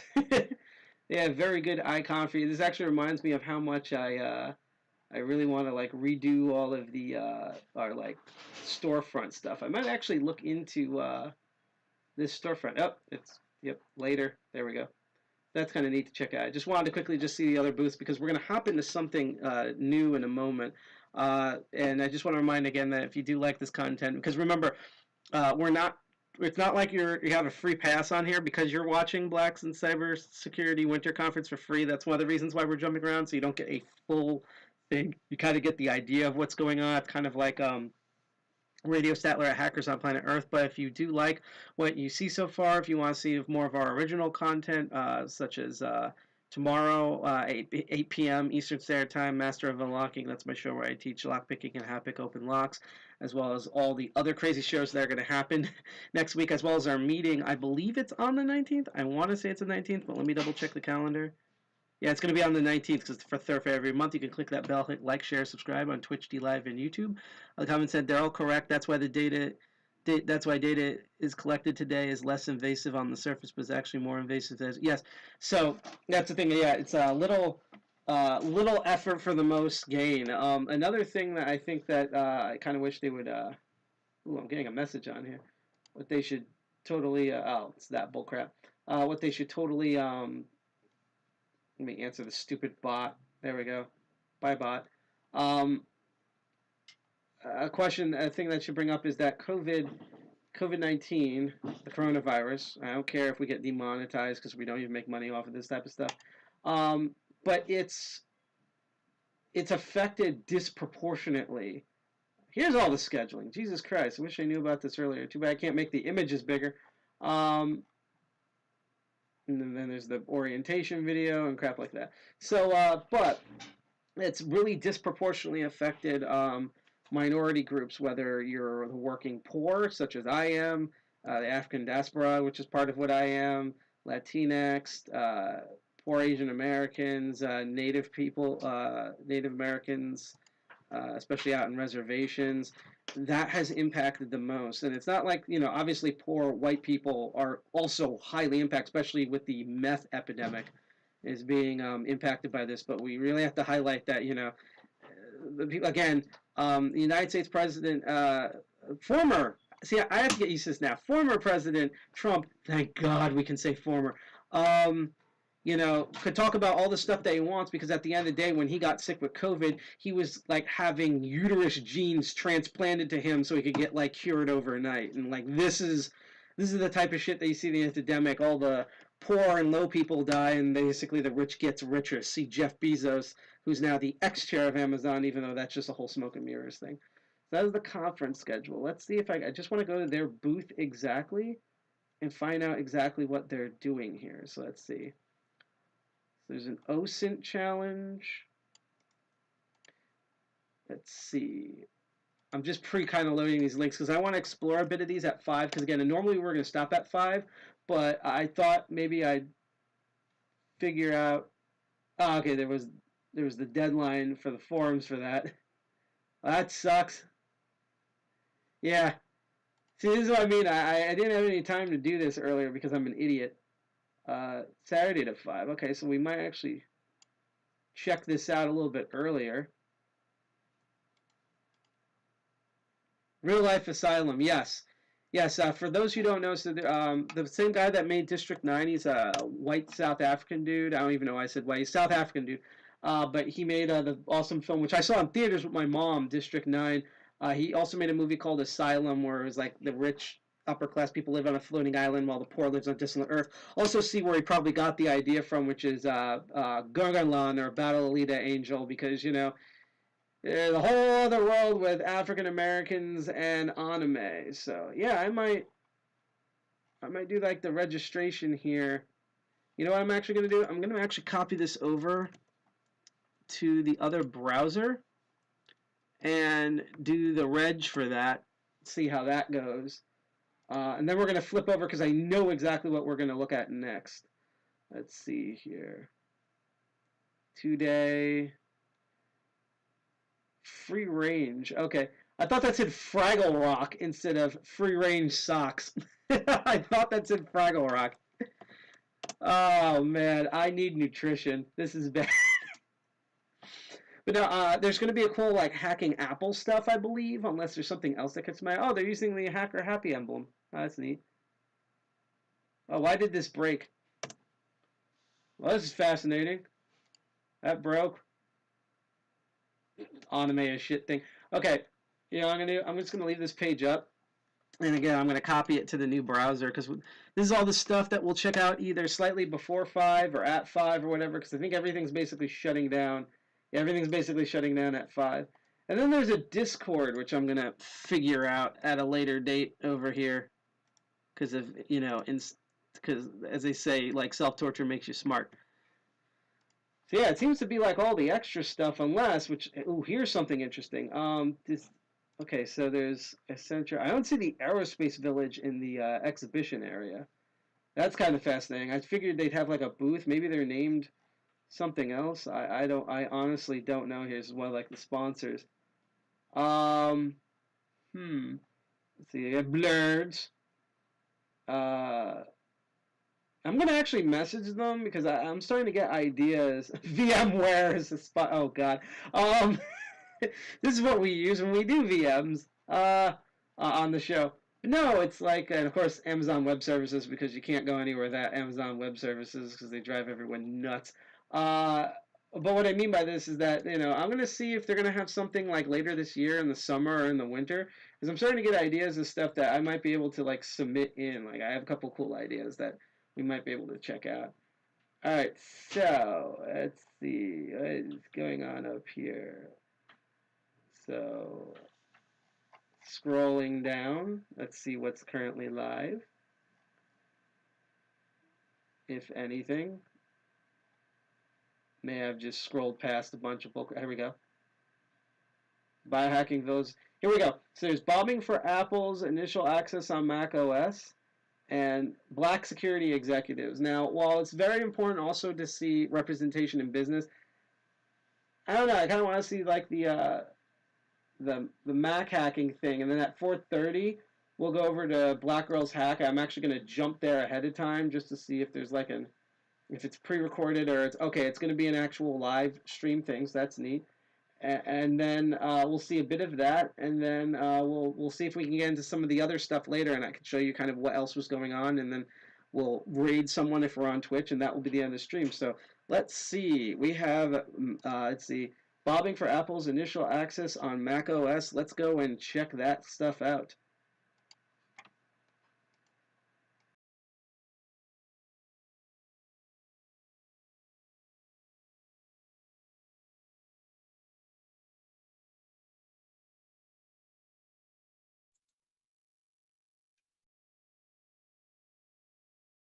This is even more awesome because it's pre-recorded, so we can just cruise right through this. I always love when they're pre-recorded because I get to be lazy. I just also want to note that if at some point you see this camera turn off and I've disappeared for a while, I might have gone for like a food run or something. So just to note, if I'm not camera on here, I will be back.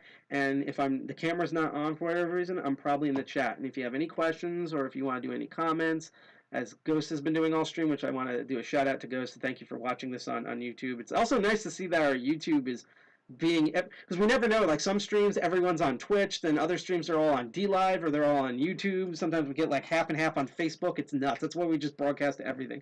But if you do like the content, you can see, you hit that bell, like, share, subscribe on Twitch, DLive, or YouTube. And if you have any questions or comments in chat, provided you're not being an idiot, just let me know. Otherwise, please say it in chat because I love talking to people in chat. But if you want to lurk, that's cool too. As I say, keep lurking and keep learning. So let's see this initial access techniques. It says down here, macOS endpoints are usually the minority within enterprise networks. With that in mind, red teamers and pen testers still need to keep a few aces up their sleeve for when they encounter a macOS environment. I agree too that I think you should just know general, like, different computing environments, so that way there's no like real surprise for you. This talk will cover some of the common initial access techniques I previously used, other techniques that may help specific situations. This is from Christopher Ross. Ah, he's the security engineer at Zoom. Too bad we don't use Zoom anymore because Zoom's corporate is fucking weird and awful. I like to focus on Mac security. Cool. I'm actually going to gonna copy this guy down because I don't see a link to like a LinkedIn or whatever. But the fun thing is, real quick, we're actually looking into back in September we actually did a whole Mac themed meeting.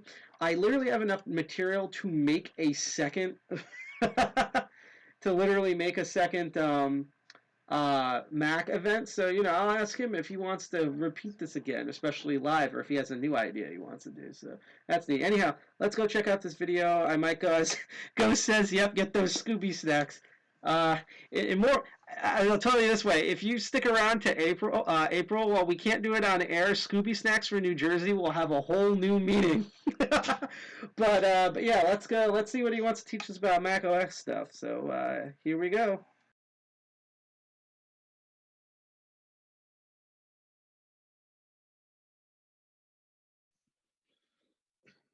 Hey everyone, welcome to my talk, Botting for Apple's Initial Access Techniques for macOS.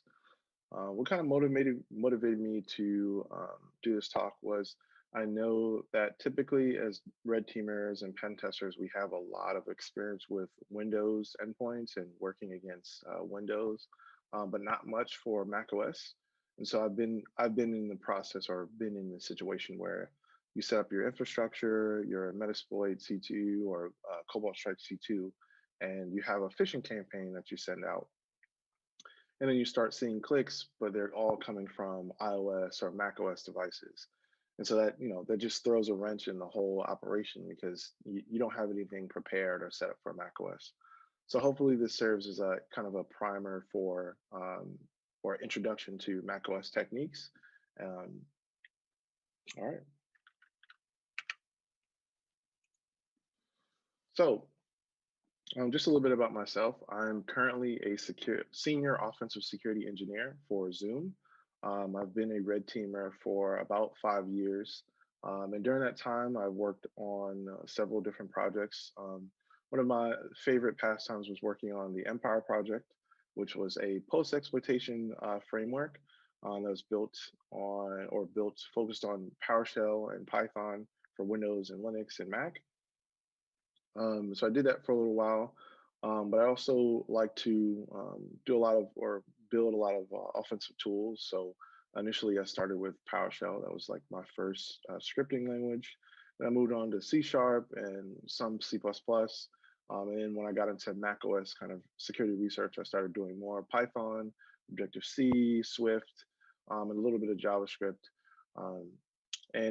Like I said, the past 2 years I've spent focusing on macOS security research. I initially started with Windows in my career, but I kind of gravitated towards Macs just because there wasn't a lot of attention on Macs and not a lot of focus. And that kind of just drew me towards learning about Macs. And so that's kind of what I've been focusing on. All right, so for the talk, today we're going to cover some basic macOS terminology, and then go over some of the older and also new security enhancements that macOS has that makes it difficult to phish. And then we'll also cover 3 of kind of my go-to phishing techniques that I've used over the past couple of years, and then we'll wrap it up. So just some brief terminology. On Windows, we have executables or exe files. These are files that are, that you double click and run some kind of application or code. The same exists on macOS. It's just called a Maco. So a Maco is like a standalone binary, but you also have dot applications. These are essentially folders that have a bunch of, or a collection of files, including a Maco that's embedded within, where if you double click on that folder or the icon for the application, it'll run the executable contained within. And then you also have dilibs on macOS, and these are the same as DLLs. They're just libraries that contain extra code that will be called upon by the hosting application at runtime. And then you also have Windows services. These are typically services that are set to run at startup or run whenever a user logs in or on demand. And so the same exists on macOS. They're just called launch daemons and agents. Launch daemons are owned by root, while launch agents are usually owned by the user. Now, when it comes to inter-process communication, on Windows, you have Windows RPC. And so this is the remote procedure calls. And this is just applications that have like an RPC kind of server. They allow you to, or another process to kind of dial in and connect and call some specific code that the hosting application has published. And so, it can execute some specific functionality or, send the application information that it needs. And the same exists on macOS. It's just called XPC. And it works, the mechanism works the same. It's essentially a remote procedure call, but the same thing exists on macOS. And then you also have the Windows registry. Everyone knows that's what normally holds system and application settings on Windows. The same exists for macOS. These are called property list files. And these are special XML files that contain application metadata with a special file attribute.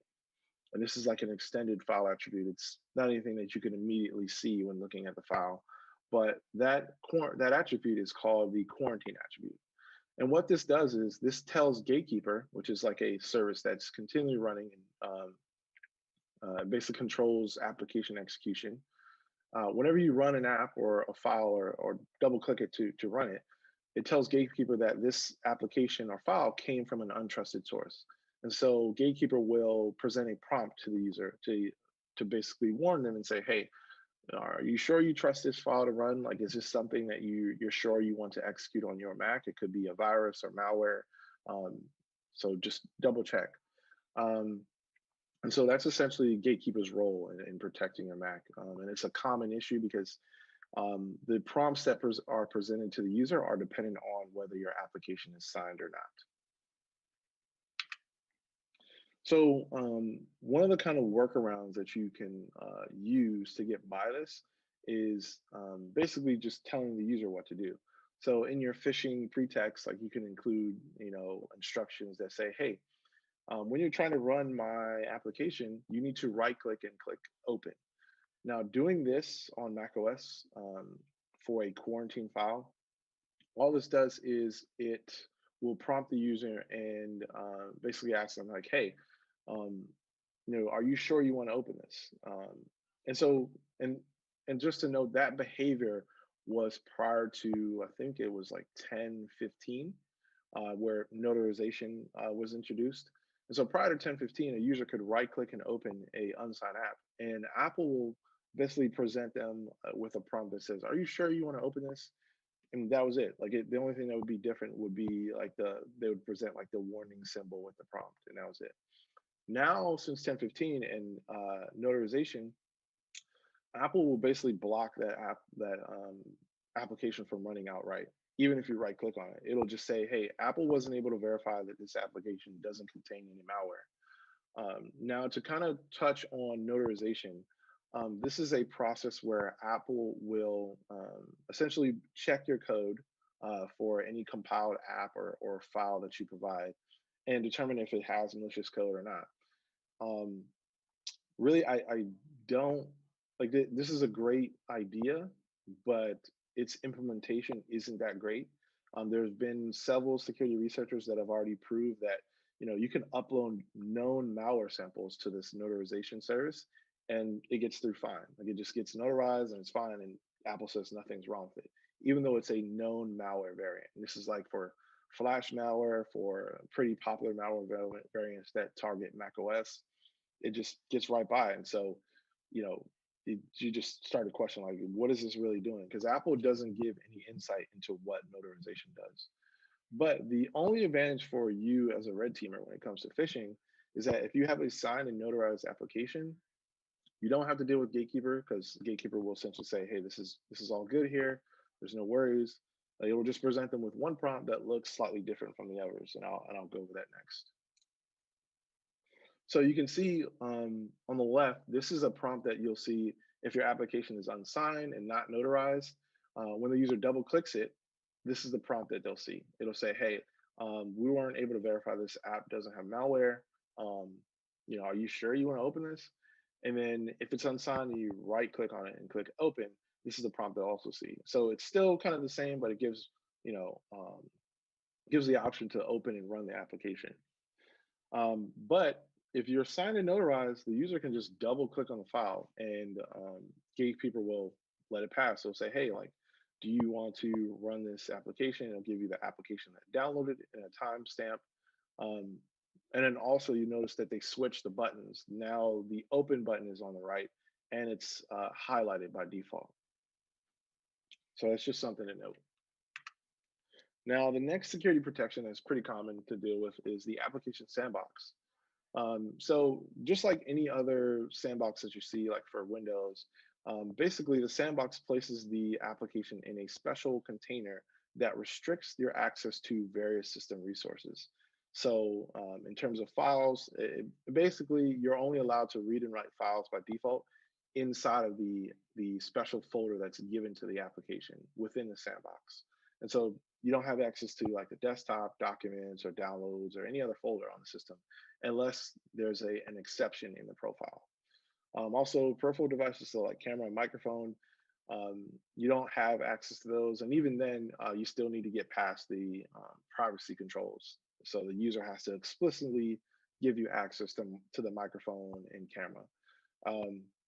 And in terms of networking, generally, like all networking is blocked unless you specify or allow it to, make outbound network connections or inbound or receive connections inbound.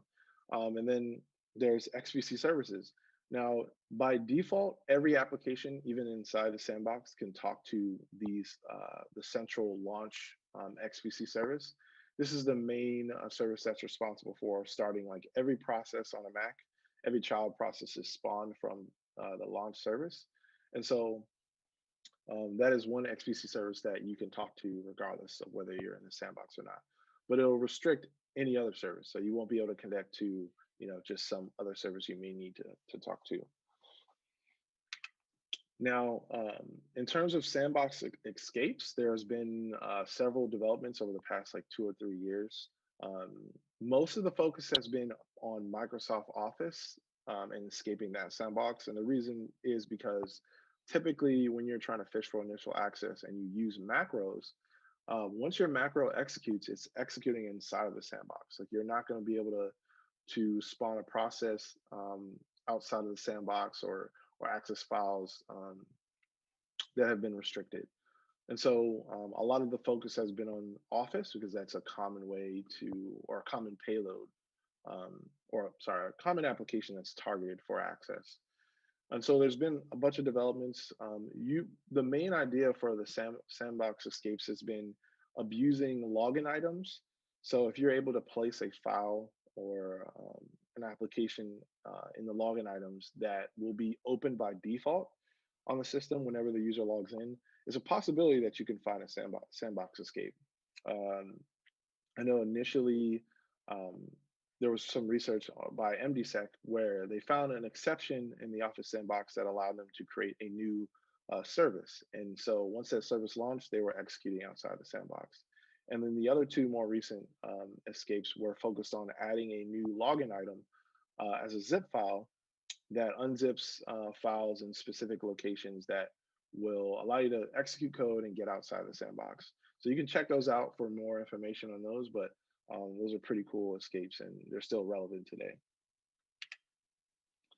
So when it comes to looking at sandbox rules, you can go to the system library sandbox profiles directory and look at all the system or default sandbox profiles for macOS applications. And so when you're looking at a sandbox rule, it'll just be this long list or blob of this custom syntax that they use. I guess they call it like the sandbox query language or something like that. But for every rule, you will see an allow or deny action, and then the specific operation that you're allowed or denied. So it could be like file write, file read, like a network connection, or mock global lookup, which is for looking up XBC services.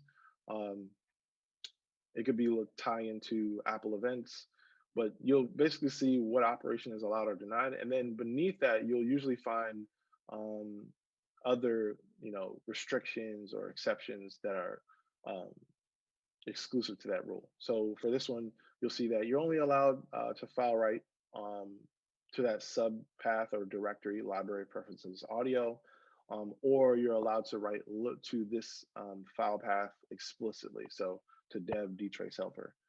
And then in terms of third-party apps, you can find the sandbox profile usually within the application signature right after the entitlements section. I can't really go into what entitlements are, but that's where you'll find the sandbox profile usually. So now we'll start talking about some of the techniques that we can use to get access to a macOS endpoint. So Office macros are commonly used by attackers because it's a very popular application, and you will usually find these on Windows endpoints, and then you'll see them on some macOS endpoints. Things have kind of changed recently because of the registry and GPO settings that can be used to disable macros or restrict them to only allow execution from trusted locations. So from like a network share or from a specific websites. And then also mail filters have gotten really good, and EDR vendors have picked up on, spawning a new process from within Office, which is usually what happens when you run a macro. The attacker wants to get out of Office as fast as possible because, you may close a document and then you basically kill their access. Then mail filters pick up on macro enabled documents pretty quickly. And that's pretty much changed the game for macros. And then this is the typical kind of process when you're phishing an end user with a macro. You'll have your VBA code added to a benign document to make a macro, and you'll send it. If it doesn't get blocked by the mail filter, it'll get delivered to the user, and then they open it and they'll get presented with this prompt that says, hey, do you want to enable or disable macros or do not open? That's kind of the basic process for using macros. So now when it comes to getting by mail filters, remote macro enabled templates are awesome. And what this allows you to do is you basically create a document that loads a macro enabled template from another location. And so you can send a benign doc or docx or template even that points to some macro enabled template and loads it whenever the user opens it. And so when it goes to the mail filter, they don't see any malicious code and they don't think anything's up. So they're just like, hey, let's let this document through. Looks good to me. And so when it comes to editing these, you need to open up a settings XML file that's contained within the document. So what you'll do is you'll change the extension for the doc to .zip and then unzip that document. And within there, you'll see within the Word Rels directory, there's this settings XML file. So if you open it up, you'll see that there's a target parameter or target field And you can change this to point to your macro-enabled template. And when you do that, that basically just now weaponizes that document. And so you can send this benign doc through the mail filter as it is, and when the user opens it, they'll get presented with a prompt. And this is just this is a depiction of what that kind of process looks like. So you'll create your macro-enabled template with your VBA code, and then you'll save that template on a web server or some remote location that's accessible to the user. And then you'll create another template that's benign, and you'll go through that process of editing it and changing where that target field points to. And then you'll zip it back up and have the document, and you'll send it to the user. It should hopefully get by the mail filter because there's nothing malicious contained within that doc. And when the user opens it, Word or Excel Word will pull down that template from that remote server and prompt them to enable the macro. And if they do, then you'll have codecs and get your initial access. You still have to deal with the sandbox, but there are, like I said, sandbox escapes that have been pretty effective as of late. So yeah, it's definitely an awesome way to get initial access. Now, one of my other favorite things is installer packages. With this payload, essentially, it's pretty commonly used across macOS endpoints. You'll see them for updates, like if you download a security update from apple.com, it's going to be in the form of a package or a DMG file, but most likely a package. You also see some third-party apps, they use packages for installers, just because it's easy to deliver. It's a widely accepted format for macOS. There's never any problems. And then you can also use, deployment scripts, and I'll talk about these. These are just bash scripts that you can run inside of the application package. But that also leaves us it leaves it advantageous for attackers because there are several different ways that you can execute malicious code inside of a installer package. So the bash scripts, like I mentioned, those can be two different types, which I'll talk about. And then you have inline JavaScript that can run within a special XML file. And then you have installer plugins, and these are only applicable to component packages. So the types of packages you'll have, the types of packages you'll have are the component packages, which optionally can be payload free. And that means you're not installing any applications or anything. You're just going to execute some pre or post install script. And pre and post install scripts are essentially just bash scripts that either run just before the installation process starts or just before it finishes. And then you'll have also the inline JavaScript. That's possible as well. The JavaScript isn't that great. You can only make like a system call to run some command. So it's not that robust, but it's still an option that you can use. And then with distribution packages, they are basically just a package that has multiple packages contained within it. But with these, you can use installer plugins. And installer plugins are essentially just a extra piece of code that you can include to enhance the installation process. And with those, you can write your payload in native Objective-C or C++, and macOS will execute that plugin for you in a separate process outside of the installer, which is pretty cool. So now this is just a basic directory structure for a package. You have the scripts folder, which has your pre or post install script. Just note that the script has to end with an exit 0 statement. And the reason being is if you don't have that, the installer will think that the script has failed, and then it'll fail the whole installation process.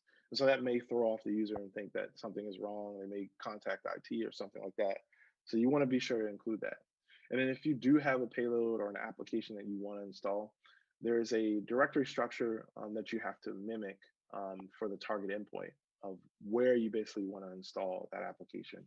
So if it's in the applications folder, you just need to have the root directory, and then underneath that applications, and then within that your application. And the installer will just copy that to that directory. So this is just the command that you can use to create a package. You just specify, if you're not using a payload, you can use the no payload flag. Specify an identifier. It's just a bundle ID that says or describes the bundle or the installer package. Then you'll specify a version. And then if you do have a payload, you'll use the root flag. You just give it a root directory. It doesn't have to be called root. And then if you have a post or pre-installed script, you'll specify a scripts directory, and then you'll give it the package name. And this will build a package for you. This is a native macOS command line tool. Unfortunately, it's not on Linux. Although you can build packages on Linux, I just wouldn't recommend it. That's a very painful process. So yeah, so you can use package build to build packages. So kind of the last phishing technique or payload that I'll talk about is mobile config profiles. These are pretty cool. They're also commonly used by sysadmins to configure third-party apps and system settings, and control like some of the security settings on macOS. They are just in generic XML format, and there are tons of options. So they're really useful. Also, one of the main advantages for attackers is that mobile config profiles are not quarantined by Gatekeeper. So a user, when they double click a profile, they will still see a prompt, but it's not coming from Gatekeeper. It's from the system preferences pane. It's just asking, are you sure you want to install this profile? It's going to change the setting. Hey, beware, it's unsigned, whatever. But Gatekeeper is not going to step into that process. So you can also install these directly with Safari or with a native mail app.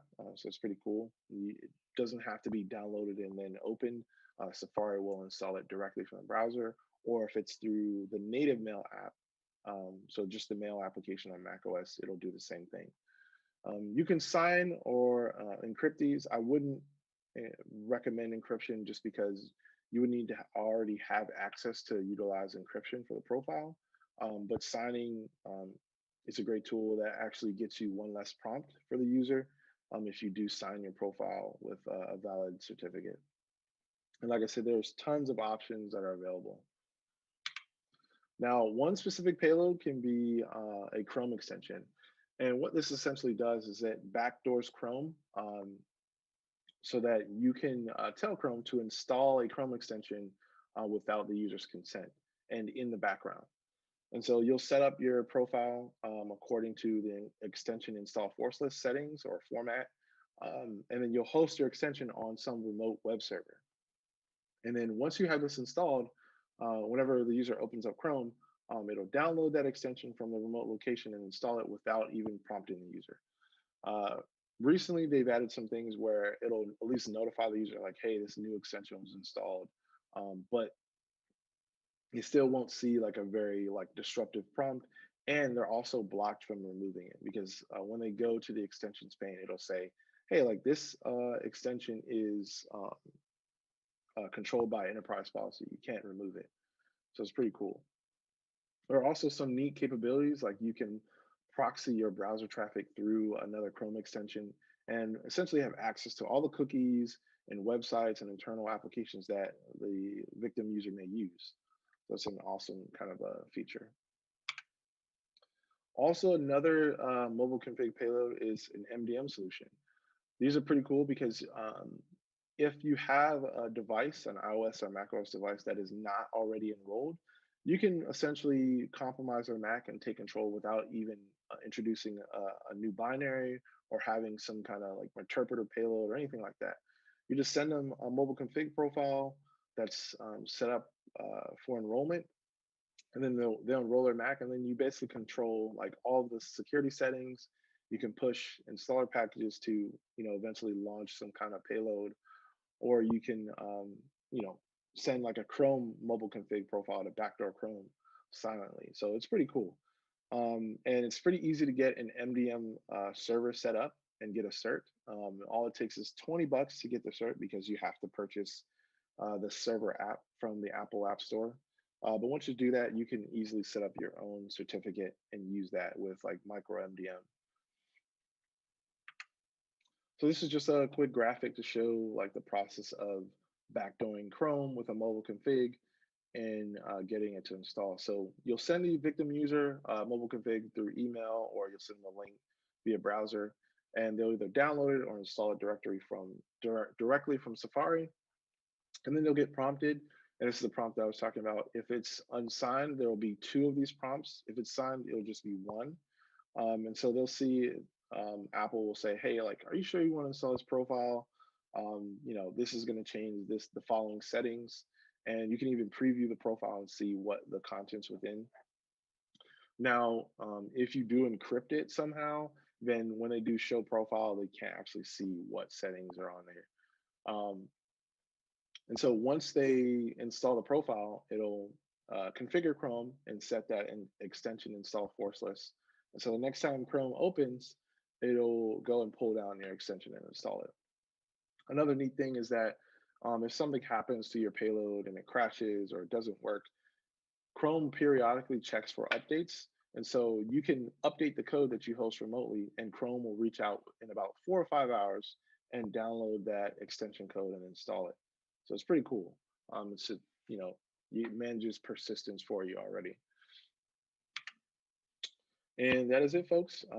That kind of wraps it up. Those are 3 of the most common techniques that I've used over the years for phishing against macOS.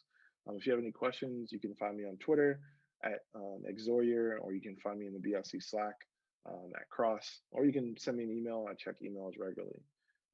Thank you for coming to my talk.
you know why we're so successful?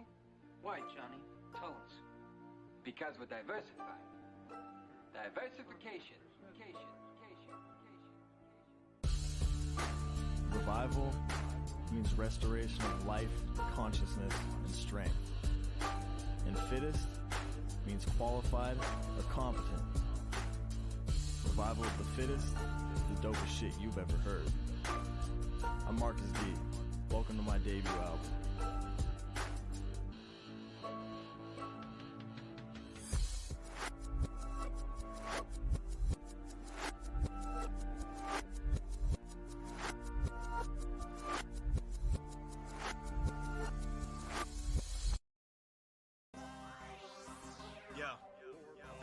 Out to all you people obsessed right now with learning IoT, MQTT, home automation, and messing around with that like little $30 computer. Yeah, it's Pi Day, fools. Not a real pie. Not a day goes by, I can say no lie that I don't hop in my Raspberry Pi. Hit up a slew of YouTube tutorials. Now it's falling into place like a little choreo. Everything's covered wall to wall like parkour. Started off small, and now I'm getting hardcore. Every single day, I'll be getting more smug. Home Assistant IO be my automation hub.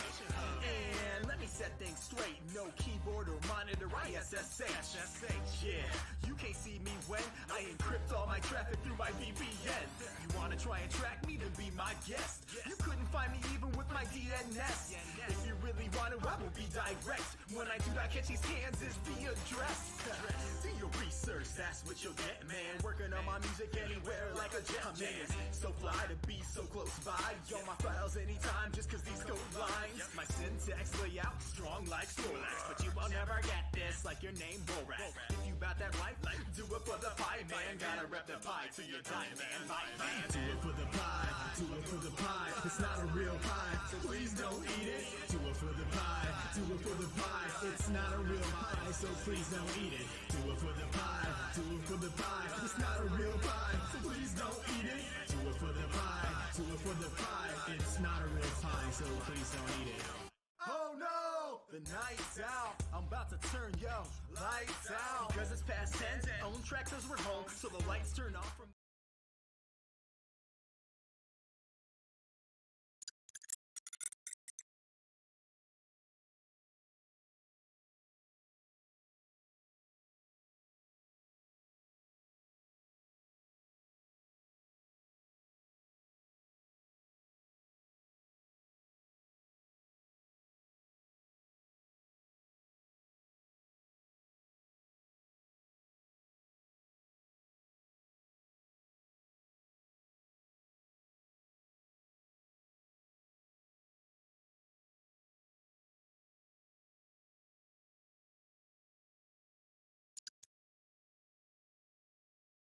The location on our phone. All of my lights, they be the right side. Got a night bright that turns on at the notion of my finger when I swipe right. And if it's date night, I gotta set the mood, man, for no reason at all, cause I gotta be that dude, man. Ha, creepy, I know. It's just all up in my guts like GPIO. Flow like Nile, watcher like Giles. Open VPN, all of my files. Got machines having combos, MQTT. Bruh, automation makes it beat too easy. My homie John's gold, like C3P. Oh yeah, my code's fixed, now we in completely. Everything's a sync, I guess I call it Unity. Snippets of code from the Hash web community. Started off like I'm trying to learn Tamil. Now I SSH nano, type it in my YAML. Lines, I'll do it. Temperature control it. You're the one who broke into my house, I'll know it. If you wanna ride, Amazon gotta holler, man. Computer does it all for like $35, man. Do it for the pie, do it for the pie. It's not a real pie, so please don't eat it. Do it for the pie, do it for the pie. It's not a real pie, so please don't eat it. Do it for the pie, do it for the pie. It's not a real pie, so please don't eat it. Do it for the pie, do it for the pie. It's not a real pie, so please don't eat it.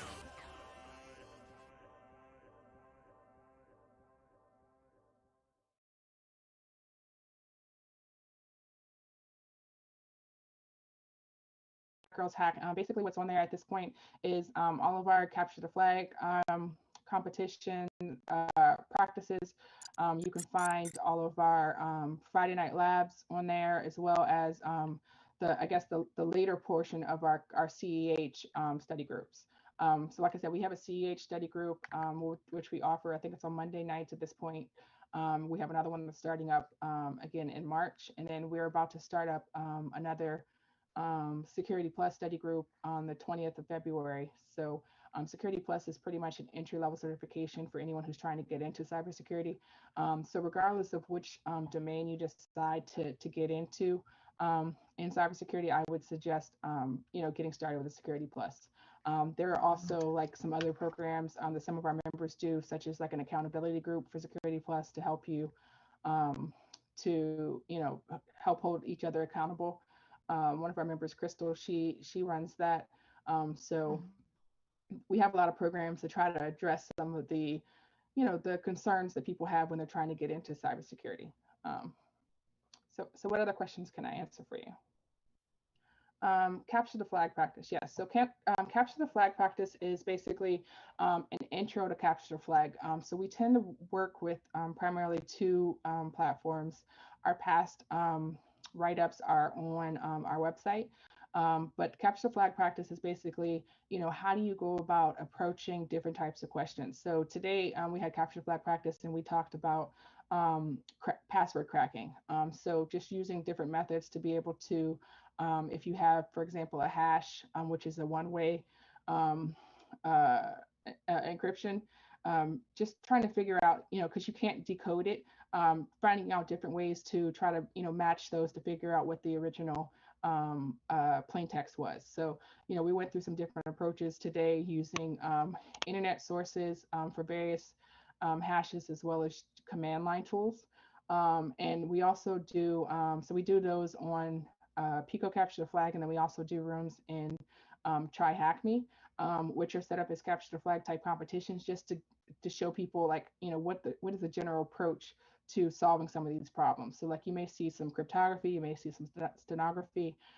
There's a lot of different areas in cybersecurity, and people may not have exposure to those. And I actually recommend that people do capture the flags as a means of getting exposure to the different domains within cybersecurity, so you can try to figure out, what it is that you're interested in. So for me, I tend to be red team leaning, and I like to, do ethical hacking type activities. But you may decide that you're, blue team leaning, or you may decide that you like, risk and compliance better, or you may decide, you want to do reverse engineering. So there's a lot of different areas. So the capture the flag practice is basically set up to provide exposure to those areas and to get you to think about different ways to approach those types of problems.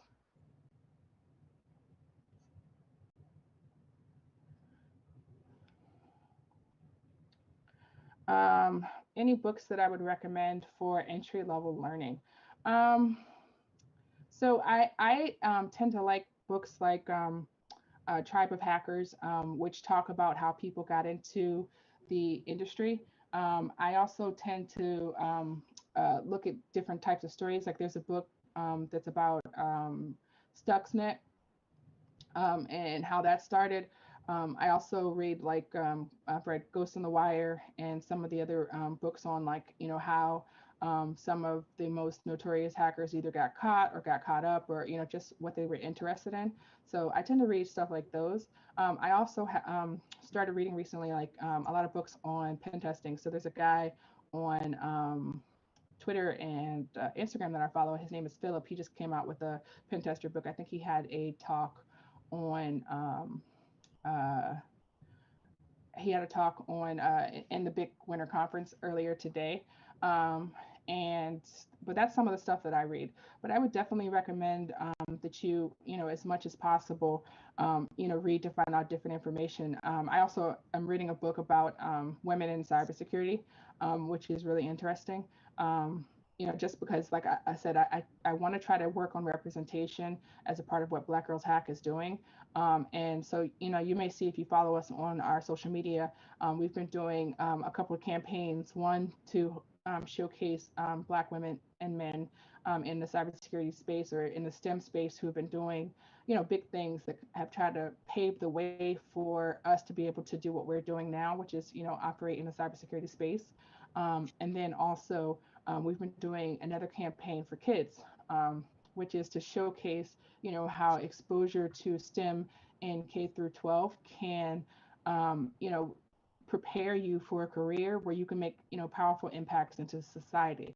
So we've been looking at, kids and, how when they have early exposure to STEM programs, some of the huge things that they're able to accomplish. So, I would suggest that if you guys don't, that you follow us on Instagram and LinkedIn and Twitter, as we're talking about some of these stories in the history of cybersecurity and in STEM, and the contributions that Black people have made to these fields, because I think it's very important just to be able to see yourself in the work that you're trying to do. Websites that I would recommend. Definitely. So I'm a big fan of DFIR Diva. If you're interested in digital forensics or incident response, which are, more on the blue team side of things. I also am a fan of King Domo on Twitter. She has a blog and a, what is it called? A podcast that she sends out.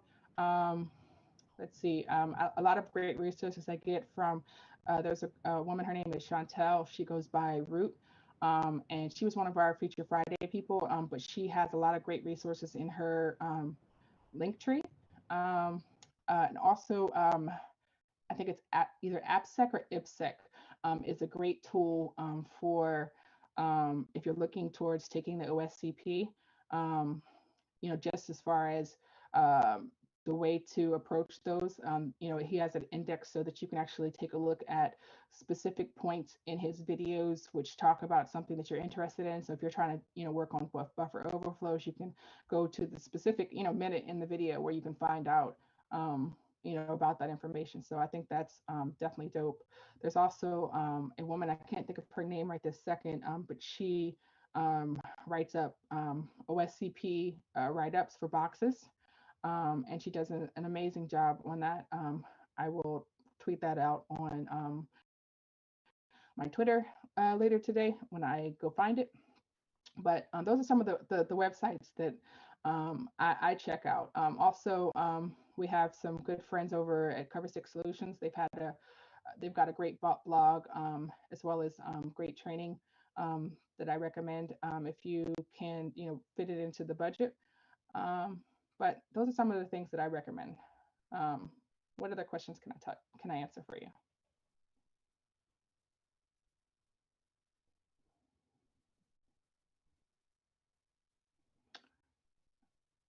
So one of the frequent questions that I get, is whether or not men can join our squad.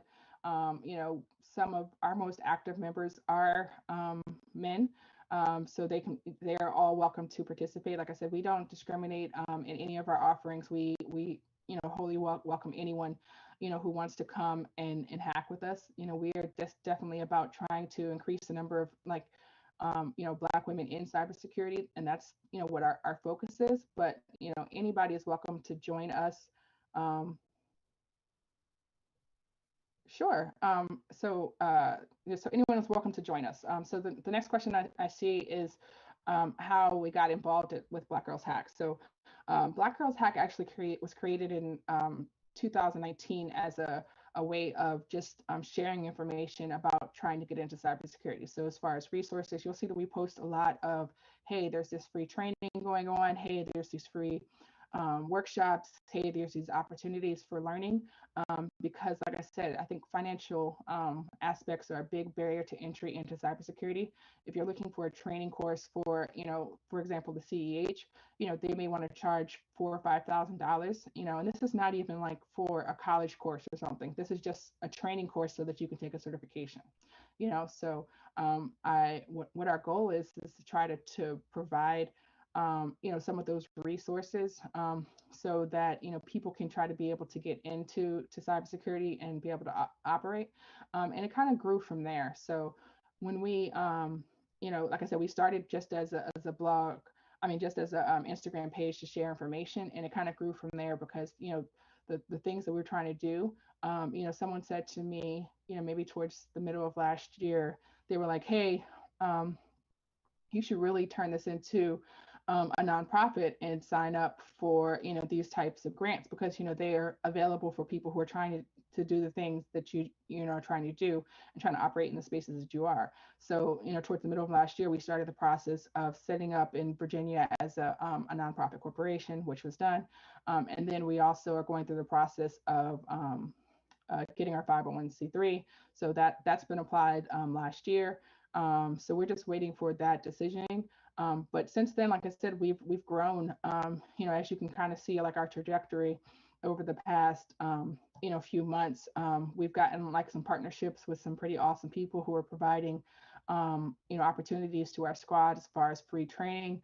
We're trying to get some free vouchers so that we can offer those so that people don't have to worry about being able to pay for those certifications as a way to, as a means for preventing them from getting into cybersecurity. So we've just grown from there. Like I said, now we offer, a couple of certifications, study groups for the EJPT, which is the Junior Pen Tester Plus.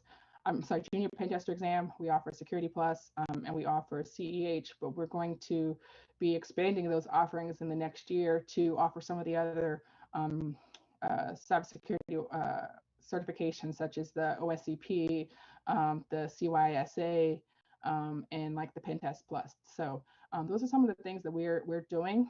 And that's pretty much how we've gotten to the point now. So we've probably got maybe between two and 300 people popping in and out of our spaces on a regular basis.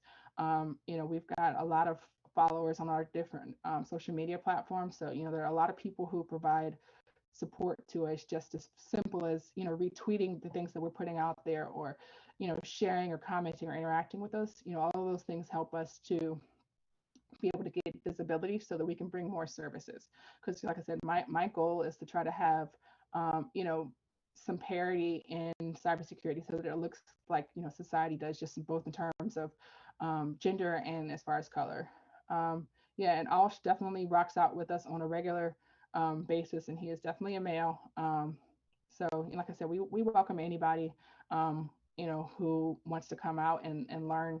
And I don't claim to know everything at all. I always tell folks that I'm probably medium level cybersecurity information, but everything that I know, I'm willing to share so that you guys can get to where I am. And then, when you exceed where I'm at, and then you can start teaching me and some of the other folks so that we can get to where you're at. So the goal is basically so that we all win, and there's no reason why we can't. So that's why, you'll see that if you're in our spaces, we show love to organizations like BIC, some of the other Black cybersecurity organizations, because we're all about uniting and increasing the number of people of color and the number of women in cybersecurity. So we try to promote just an all love type of environment. What else can I answer for you guys?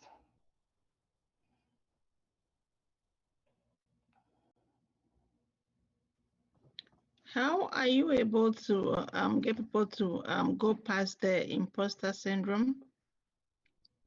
Imposter syndrome. So I think that that's a big deal. Like, that's something that I deal with on a regular basis in my own life. I think you probably see that, some folks say, oh, Tanisha knows a lot, and I don't feel like I do. Like I said, I think I'm at medium level, but I've been doing cybersecurity things for a long time. I've been interested. I've been in IT for probably over 15 years at this point. But I think that the best way that you overcome imposter syndrome is to understand what it is that you know, and also so that you can speak with confidence about the things that you know, and to give yourself credit. A couple of the folks in our organization, I feel like they tend to undersell themselves so much. Like, I feel like I am some of my friends' biggest hype people, because like I feel like when I'm seeing people achieving such wonderful things, and you're hitting your goals, and you're doing what it is that you're living in your purpose, I feel like you should say that. I don't feel like it's braggadocious, or I don't feel like it's like being cocky or anything. Like, I feel like you should be your strongest advocate. And for the most part, like, I feel like we do not have any problem being an advocate of other people, but for ourselves, we don't do as good of a job. So I think that you need to work on that. I also recommend, and I know it's probably going to sound absolutely crazy, but if you've ever watched Insecure, and seen Issa Rae talking in the mirror, like just running through scenarios about how things are doing, that's how you should, prep for interviews. That's how you should prep for, conversations that you're having. Just get comfortable with, operating in your confidence and in your knowledge set so that you can, present yourself in a, a positive way, and a confident means. Because like I said, I feel like people tend to, know more than, what they admit to, or they don't feel confident about it, so they don't speak up. And that's another reason why I think that people should, go into Clubhouse and talk to people and, advocate for yourselves. I've literally seen people get their dream mentors. I've seen people get their dream jobs. I've seen so much get accomplished just from networking in Clubhouse, just from people going in there, getting out of your comfort zone and just talking to other people, finding out from cybersecurity professionals about what they do, in a day in a life, achieving those. I understand that we're like in the middle of a whole pandemic, but like Clubhouse is, I feel like, a safe way for you to go in there. And if you're comfortable, get up and ask a question, tell somebody about what it is that you're trying to do. One of the things that I advocate strongly in the Black Girls Hack spaces is telling people your world domination plan and letting people know what it is that you're trying to do so they can advocate for you in spaces that you're not able to get to. So I think I just got a message that the closing keynote is starting now. But I thank all of you for coming out. You can follow Black Girls Hack on any of our social media platforms. If you see me, please feel free to DM me. I'm Miss Tanisha on most things. And I thank you guys for coming out and hearing about the organization. Thank you very much. You're welcome. Everyone have a good day and take care. All right.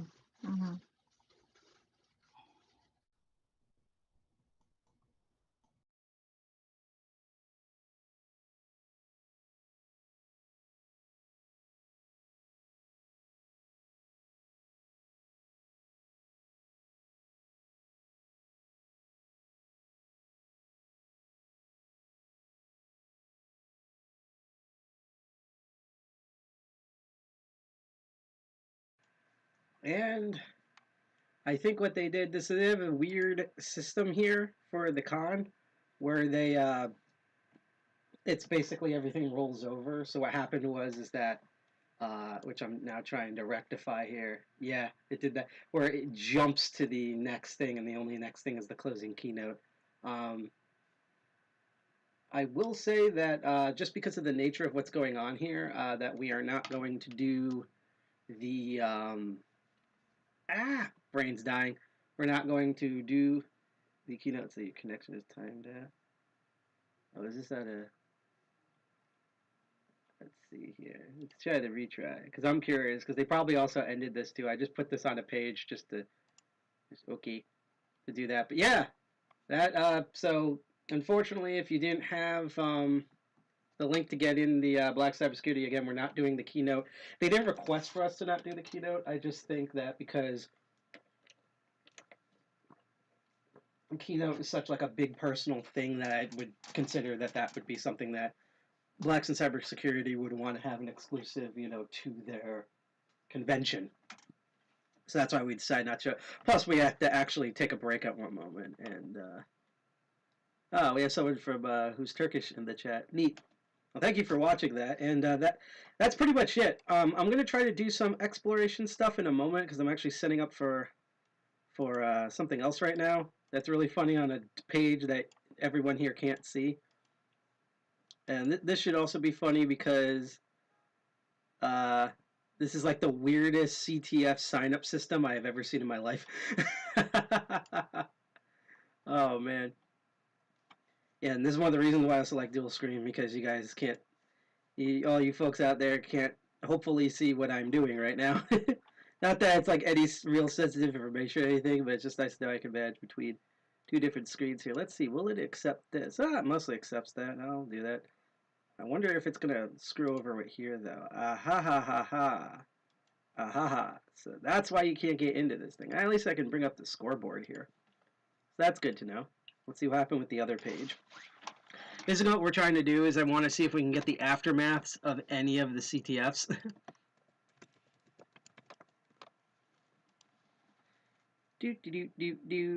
So one of them didn't work, but there's also one for, here we go. All right, so that actually does work. And what I'll actually do is when we transition there, I'm going to actually go back to the tube face and log in while you look at my ginormous hair, my head with my bad hair.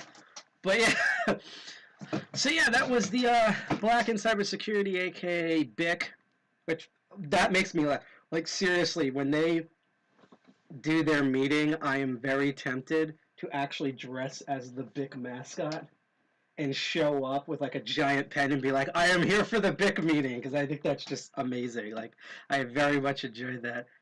Yeah, it'd be like if we accidentally like named our group IBM or something like that. It's like, okay. But yeah, that was mostly it. Again, I wish I could have started earlier so we could have caught more stuff right here. But I immensely enjoyed that. Again, what I really enjoyed, what I super duper duper, oops, someone just followed. Thank you, Robert, for following us on YouTube.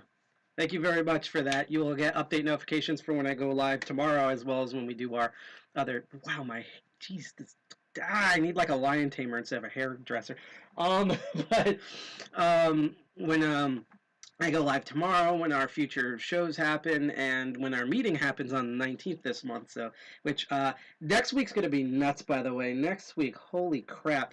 Next week is going to be this weird mix of how do I even describe it? So, Hackle and Commander should come back on next week because he's been talking to me about that. And then we'll have Arch File Linux Perspective, which is the other co-founder show where he's going to be doing something with Arch Linux and video games. And then I'll be doing Crypto Barons, where I talk about cryptocurrency and blockchain technology. And particularly this year, we're going to be focusing on a lot of development and coding, which annoys me, but that's the subjects we'll be covering. And then at some point during that week, we are going to announce the information for our meeting on the 19th, which I'm already like half built up on, so that one should be fun. Now, I have a very, very interesting issue here. Let's see. How can I even do this? So here's a fun thing that I know. I might be able to do this again really quick, right? So the Aerospace Village does have a CTF, right? And I just wanted to go on the website and log in and be like, hey, this is kind of what it looked like. The issue with it, because I'm seeing it on a different screen, is that they use your email as the username. Which means if I want to show you folks what it looks like, I could actually probably do a thing, honestly, where I can, like, start from a certain level and just, like, not scroll to a certain point and risk it, or just attempt to create another account with our actual... You know what? Here's an interesting idea. Let me look at something. Nah, that's not going to work. The only other way I could think of doing this is by signing up an account with our public email, because if I do that, I would have done that in the first place. But then I also don't want things to get compromised. I don't know. This has been what's been fascinating about this whole thing, and also from what I heard on the build side, is like this, honestly, like the content has been really cool. The actual presentation system for the most part has been really cool. I do know that they had a bunch of tech issues and hurdles, particularly yesterday, doing this convention. I'm actually going to switch it over to the chat screen here. So unfortunately, we're not going to look at any of the CTF stuff. I can give you, I might be able to give you the links for those. If anyone wants to check out the one that at least got to access, because it should be in the exhibition hall. Let's see here. It should be in Blacks in Cybersecurity itself, because they have like all of like the different links here. So yeah, here it is. So if you are very curious about the Aerospace Village, I'm going to type it here. Arrows. I don't know if it's even still running. I think it's supposed to also end at 5, but they might have like the results up and stuff like that. That is the actual URL I just posted in chat where you can register on. The truly fascinating thing, and I'll just randomly select one of the sessions here. Let's see if I can find. Yep, see this. We're not going there. Come on, go away, go. Just go to. There we go. So let me try to find a workshop. I know that one will work, but let's see if I can find like a different workshop sort of thing from like way earlier, like maybe even like yesterday. Let's see. Like hacking the OWASP top 10 Infinity Stones. I'm actually shocked there's not a tool, like a terminal tool that's based around the fucking Infinity Stones of the... Actually, that would be kind of a funny thing of like, what would be the Infinity Stones for like computer hacking? I have to think about that. But no, but yeah, what I do really like about this system is that, well, one, it seems like you can put any video type in, so that's pretty neat. We've seen a mix of pre-recorded videos and direct access to Zoom, which is good because that means you don't actually have to download Zoom or anything or create an account in order to access this. It goes completely internal. And the other neat thing about this is, let me just do an open link, a new, oh no, I already have that, is that I like that you can scroll down and there's like a files section and you can download like the different PDFs and programs that you're going to be using in the workshop. That's really neat. That's actually, shockingly enough, between like all these different major conventions, HOPE, DEFCON, Chaos Computer Congress, even the Diana Initiative, this is the first time I have ever seen, like I've seen it where they've had their website and they, no, this one's hogging all the memory. I've seen it where they have it on their website where they have like external links to like where to download their stuff, but I have not seen it where you can like they just have the direct files right on the workshop presentation section. So that's honestly, that's been really neat. I guess I'm going to go back to the lobby here. And that's pretty much the stream. Again, I apologize. I wish, one, this was originally supposed to be us checking out Black in Cybersecurity Winter Conference for 2 days. I missed out the first day due to me being really busy and stupidity. But the second bigger thing was that I was really stank and had to even though smell does not transfer to the computer screen yet. Oh God, could you imagine if they were able to? Yeah. That would kill any remoting. It would just be like popcorn, shrimp, ass, and cat. That's all you would smell. And like occasionally the blue smoke that means devices don't work anymore. But yeah, what was I getting to here? And then I needed to freshen up and everything before I got on cam. But we got to see some really cool things. I think this was nice for like a little preview. And again, if you are interested in sort of the stuff that Blacks in Cybersecurity does, I will post once again, because they like to advertise this. Let me actually blow this up here. Oh, it's already blown up. Yay. It's just like Jersey City, it's already blown up. Here is the BIC website. I'm going to post this in chat. Thank you, Unix Junkie. Hang on. Are those emojis from the DEFCON official Twitch? No, because they have the happy hacker and stuff as an emoji and thing. And that did not exist on, so I'm figuring that is probably their official Twitch channel. Maybe. Because that's one of the things. See, what really sucks is I would love, because we are literally one thing away from being a Twitch partner. Like, we already overqualified for being a Twitch, I almost said a Twitch idiot. Freudian slip. A Twitch affiliate. And we could easily, in the next month or so, become a Twitch partner. The issue is there's a thing in their contract about where and when you're supposed to stream, and that's what's been holding us back. But it frustrates me because I want to, like, hire friends of mine to make custom emojis for like our Twitch channel, you know, and stuff like that. I want you folks to be able to send cheers and bits and all of those things, but we can't because Twitch, like the same way how they said, hey, everyone's going to have ads whether you like it or not, to the point where, dead serious, if you are working on an ad blocker to Twitch, like the same way there's ad blocker for YouTube, please let us know. We will A, promote the crap out of that, and B, I will put in my own resources on how browsers work to help out with such a project, because I have a feeling, I'm mad that it's not even a thing yet, but it has to be coming. Like, that has to be in the works now after Twitch's Dick Boo, Twitch idiot, and Dice thing. Well, that's why we have your door closed, Jack. We don't want to see those Twitch erections.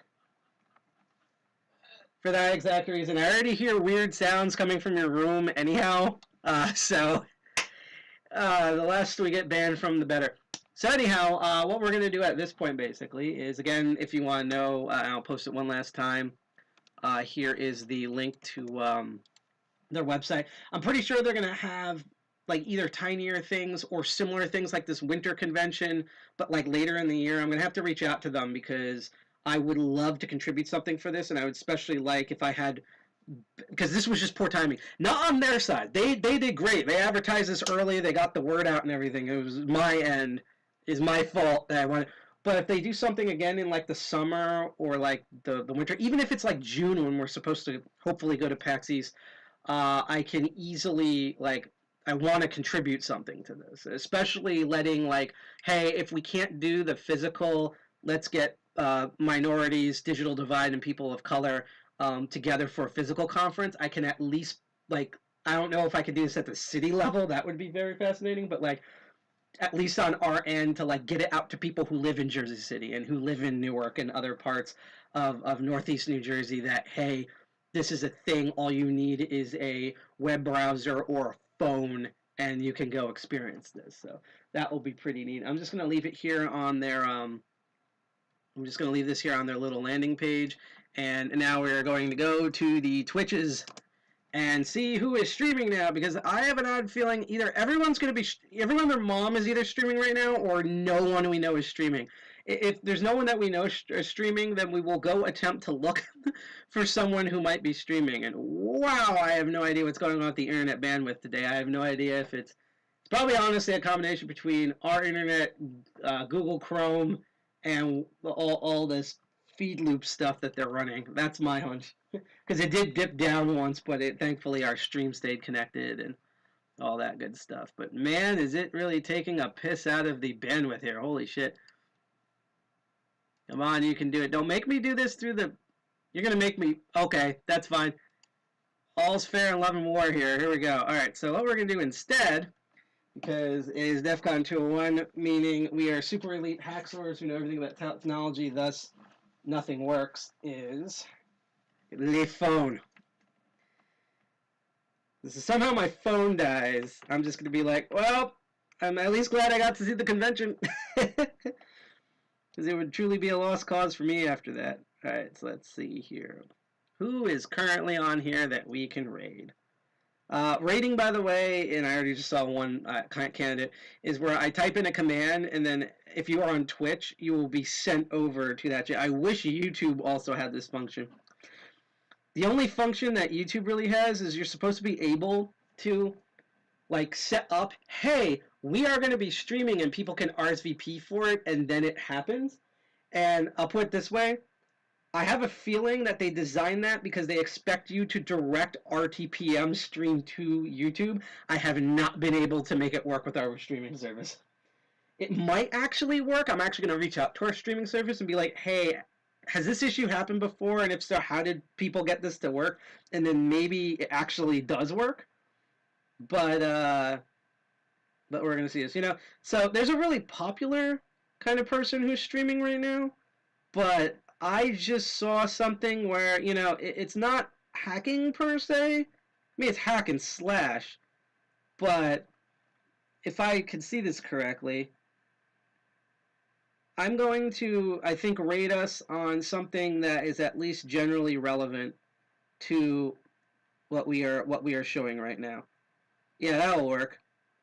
Let me just scroll up to make sure I don't bungle their username here, even though it's really simple. So I'm going to type that in, and then we will do the ending spiel. Let's see.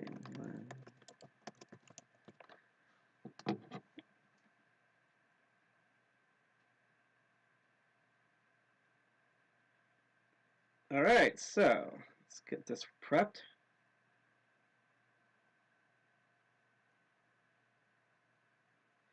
Yep, exactly what I thought. My autocorrect automatically wanted to change their name to Bigfoot for no reason. So that's exactly why I wanted to make sure to write it. It's kind of like Vim or Joe or whatever, where you like try to put in this whole thing, and it's like, did you mean this? Erase all your work. No, now I can't even go back to it. But yeah, so yeah, that was basically, and I guess I'll switch back to the face stupidity here. That was Blacks in Cybersecurity Winter Conference. I got to see pieces of it yesterday, late last night. It was really cool. The others are from. Okay, question. Is Booty Mashup a service or a username? Because it sounds like a Twitch username. Because that sounds like a... Because every time we always get people on Twitch, I either get two groups of names. I either get, like, hilarious, like, cutesy usernames, or I get, what do you call it? I get, like, cryptocurrency wallet passwords. Like, that's my favorite on our meetings when, like, we get a notification follows us, and it's like, thank you, JR129_4Jack812. You know, it's like, what is this name? This person's not even a bot. That's what makes this more confusing. But yeah, that was Blacks in Cybersecurity Winter Conference. As I said, if you want to check them out, their website is blacksincyberconf.com. We also, for some reason, it double... let's retype that out, because that got bungled for no reason. blacksincyberconf.com. There we go. Now the URL makes sense, and that's them. And for the last round of URLs here, we have, you can check us out as it says at the bottom at defcon201.org.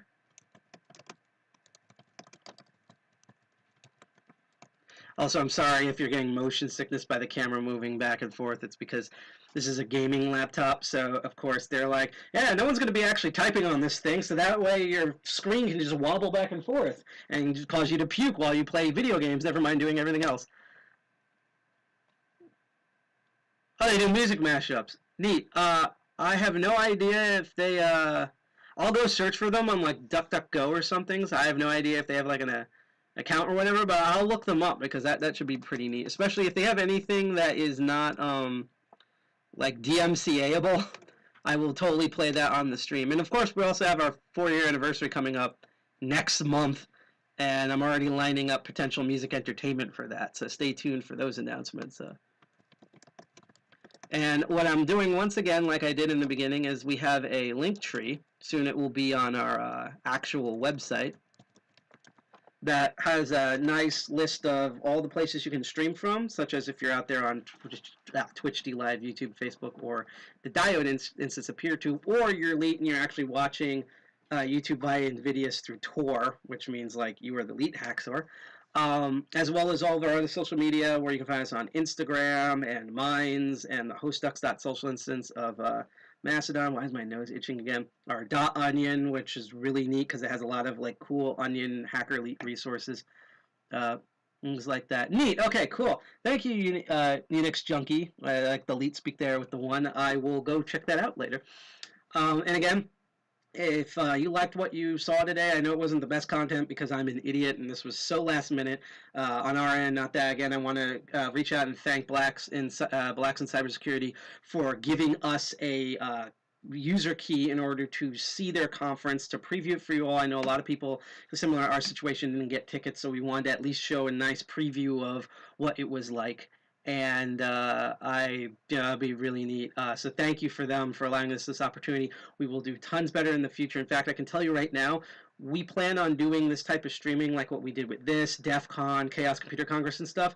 We're going to attempt to try to do this for Libre Planet this year, which is the open source hubba-da-bubba-da-ba from the Free Software Foundation. So that's probably the next time you're going to see like a special like this, unless... you know, we have Invasion of Capital 2, Electric Boogaloo, or like, trying to think of something, Elon Musk buys Amazon, which actually could be at this point since he's now richer than them, or something like that, unfortunately. There's a dude at Google with the IE didn't want to tick off anyone at at Google. No, I feel your pain there. Yeah, we don't. It's like we bitch about Google, but you know we also know that at some point we're gonna be talking something. We're gonna be like Stadia sucks. All we're gonna hear is open up, and yeah, because they do that.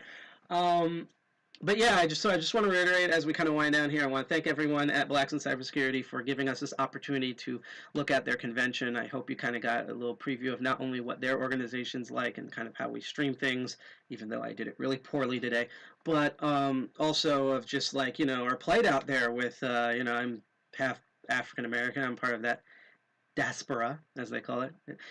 Diaspora, by the way, is one of those names where I hear it and I'm shocked there's no, like, Final Fantasy spinoff called that.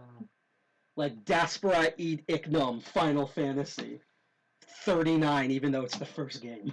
Like, you know, it's something like that, you know? But yes. So what we're going to do is we're going to raid this very relevant channel. It's not going to be exactly hacking. But it's, yeah, no, there's no edit function on these. Welcome to our hell as mods, too. But yeah, and just as a reminder, again, tomorrow I'm going to be doing Master of Unlocking, where did I put it? I do lock sport and lock picking and lock security, and I show with tools and stuff how to pick and bypass locks. In about a couple of minutes to an hour, I'm actually going to announce what tomorrow's topic's going to be, and that one should be pretty interesting. I'm not going to be able to cover all aspects of it, but it's going to be a nice introduction to what all that crap is. Plus, you get to watch me suffer trying to pick this stupid thing open, and in more ways than one. And then again, we have a bunch of other shows. There's a Hack Alt and Commander on Wednesdays. Had to take a duck out on, literally and figuratively, had to take a duck out on last Wednesday. But next Wednesday, I believe he really wants to go on the stream. Next week, also on Tuesday, is G.I. Jack's Archfile Linux Perspective. And then next Saturday is my other show, Crypto Barons, where I talk about cryptocurrency and blockchains as technology. I can already tell you right now, we're going to be looking at Gitcoin, which shockingly is not a cryptocurrency. And I'll explain why and what it is on the episode. And then finally, on the 19th, will be our meeting sometime during this crazy, after, like, starting Monday next week. Between, like, Monday and probably Saturday next week, we will announce what our live meeting's going to be. And I already have a bunch of very interesting characters that aren't ourselves that are already interesting characters that should be up for this meeting. And then next month's our anniversary. It's going to be really crazy. Anyhow, I'm going to go preemptively raid this channel right now. It probably might pop up in... Oh, really? I guess I have to pick a new channel. That's unfortunate. I understand why now. Yeah, we can't raid their channel. I think they do that because since these are, like... It's going to sound sexist, but it's not. This is actually a very valid reason. Since they're majorly women streamers, I think they're worried about, like, the quartering, like, raiding their channel full of idiots and shit like that.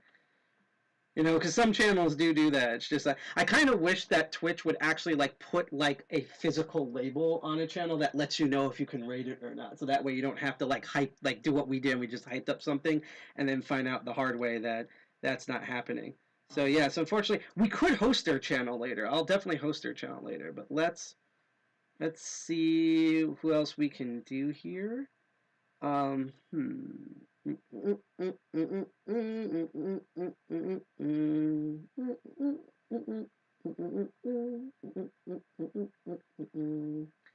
think I might have an idea here. Yeah, because that's the problem is, like, this timing, like, at 5, no, then at 7, everyone's going to be on Twitch. Like, everyone. All right, so I think we're just going to do the obvious one here. Let's see if I can find this. Maybe, hold on. I want to see if I can find something. I'm going to try to find something a little smaller. That's a perfect way to describe that bit. Give me 1 second here. 1. I know. That was our last instant reward that's going to happen. Alright, I think I didn't know a category like that existed. Okay. Learn something new every day. Alright, so, you know what? Let's do this stream. It's a smaller stream. Should be neat. And then, let's see. And then, just in case, I'm actually going to go to Discover. And I just want to see if there's any new streamers that we have not actually engaged in yet. Because I also like rating channels that are like, okay, there's a channel topic, like completely new things right here, like completely new people. That's always fun to do. Blah blah blah blah. Oh, I keep forgetting they have a goddamn channel. We might actually raid them. I didn't. It provided it can be raided. If not, I'll just go to my backup choice here. I just found a cursed channel name. Gentoo Games. We're not going to raid them, but I am going to look at that later. Holy crap, that just gave me a headache looking at it. Wow. Yeah, I'm running into that problem. See, here's the other problem. So, again, with representation, not only is it really hard to find a person of color that is in, like, doing tech coding and stuff who's streaming, but the other issue is that we do follow people of color who have channels, and I know they're going to be on between 7 and 9. You know, so I'm just sort of like, why aren't they online yet? Like, I want to raid their channel already. You know, it's driving me crazy. So you know what? We're gonna try to raid these two.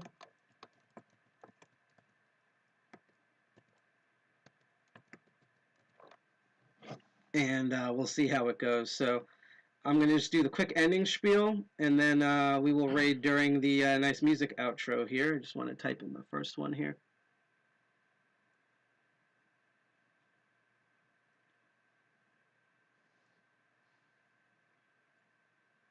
I think I misspelt it, sadly. Oh, no. It's wow, that's actually how you spell it. Jesus Christ. All right. So anyhow, again, thank you all for watching this. Next time we'll be more on time and professional because I'll actually, you know, not be stinky before the stream. But yes, thank you for watching this channel. Again, we have all sorts of stuff lined up, including tomorrow on Master of Unlocking at 8 p.m. where I'm going to do lockpicking stuff. We have a bunch of stuff next week. And at some point next week, we're going to announce our meeting details, and our meeting, which is our big main event every month, is going to be on February 19th this month, as well as announcements for future specials. So if you want to get notifications for those, you can hit that bell, like, share, subscribe on Twitch, DLive, or YouTube. Or if you're crazy, you can also watch this on Facebook or follow or go on our awesome PeerTube instance on the Diode Zone PeerTube website. And you can see that on our DC social media, DEFCON 201 social media links. If you want to check out our website, you can go to us at defcon201.org. And yeah, that was Blacks in Cybersecurity Winter Conference. We got to see a slice of it. It was really cool, and it's also nice, especially as a person of color and part of the African diaspora myself, to see all this representation, especially like online. I cannot wait till we all get vaccinated and stop rubbing each other's buttholes on each other during a pandemic. So because I think seeing this in person would have like a huge impact on me in the same way I saw, like as we said with the intro, with video meetups of these people around. So anyhow, that was it. We're going to go attempt to raid these two channels, Hack the Planet, Dirty User Represent, and Black Lives Matter. Stop beating us. Unless it's us beating us with consent. That's pretty cool. Anyhow, peace. Enjoy the outro music.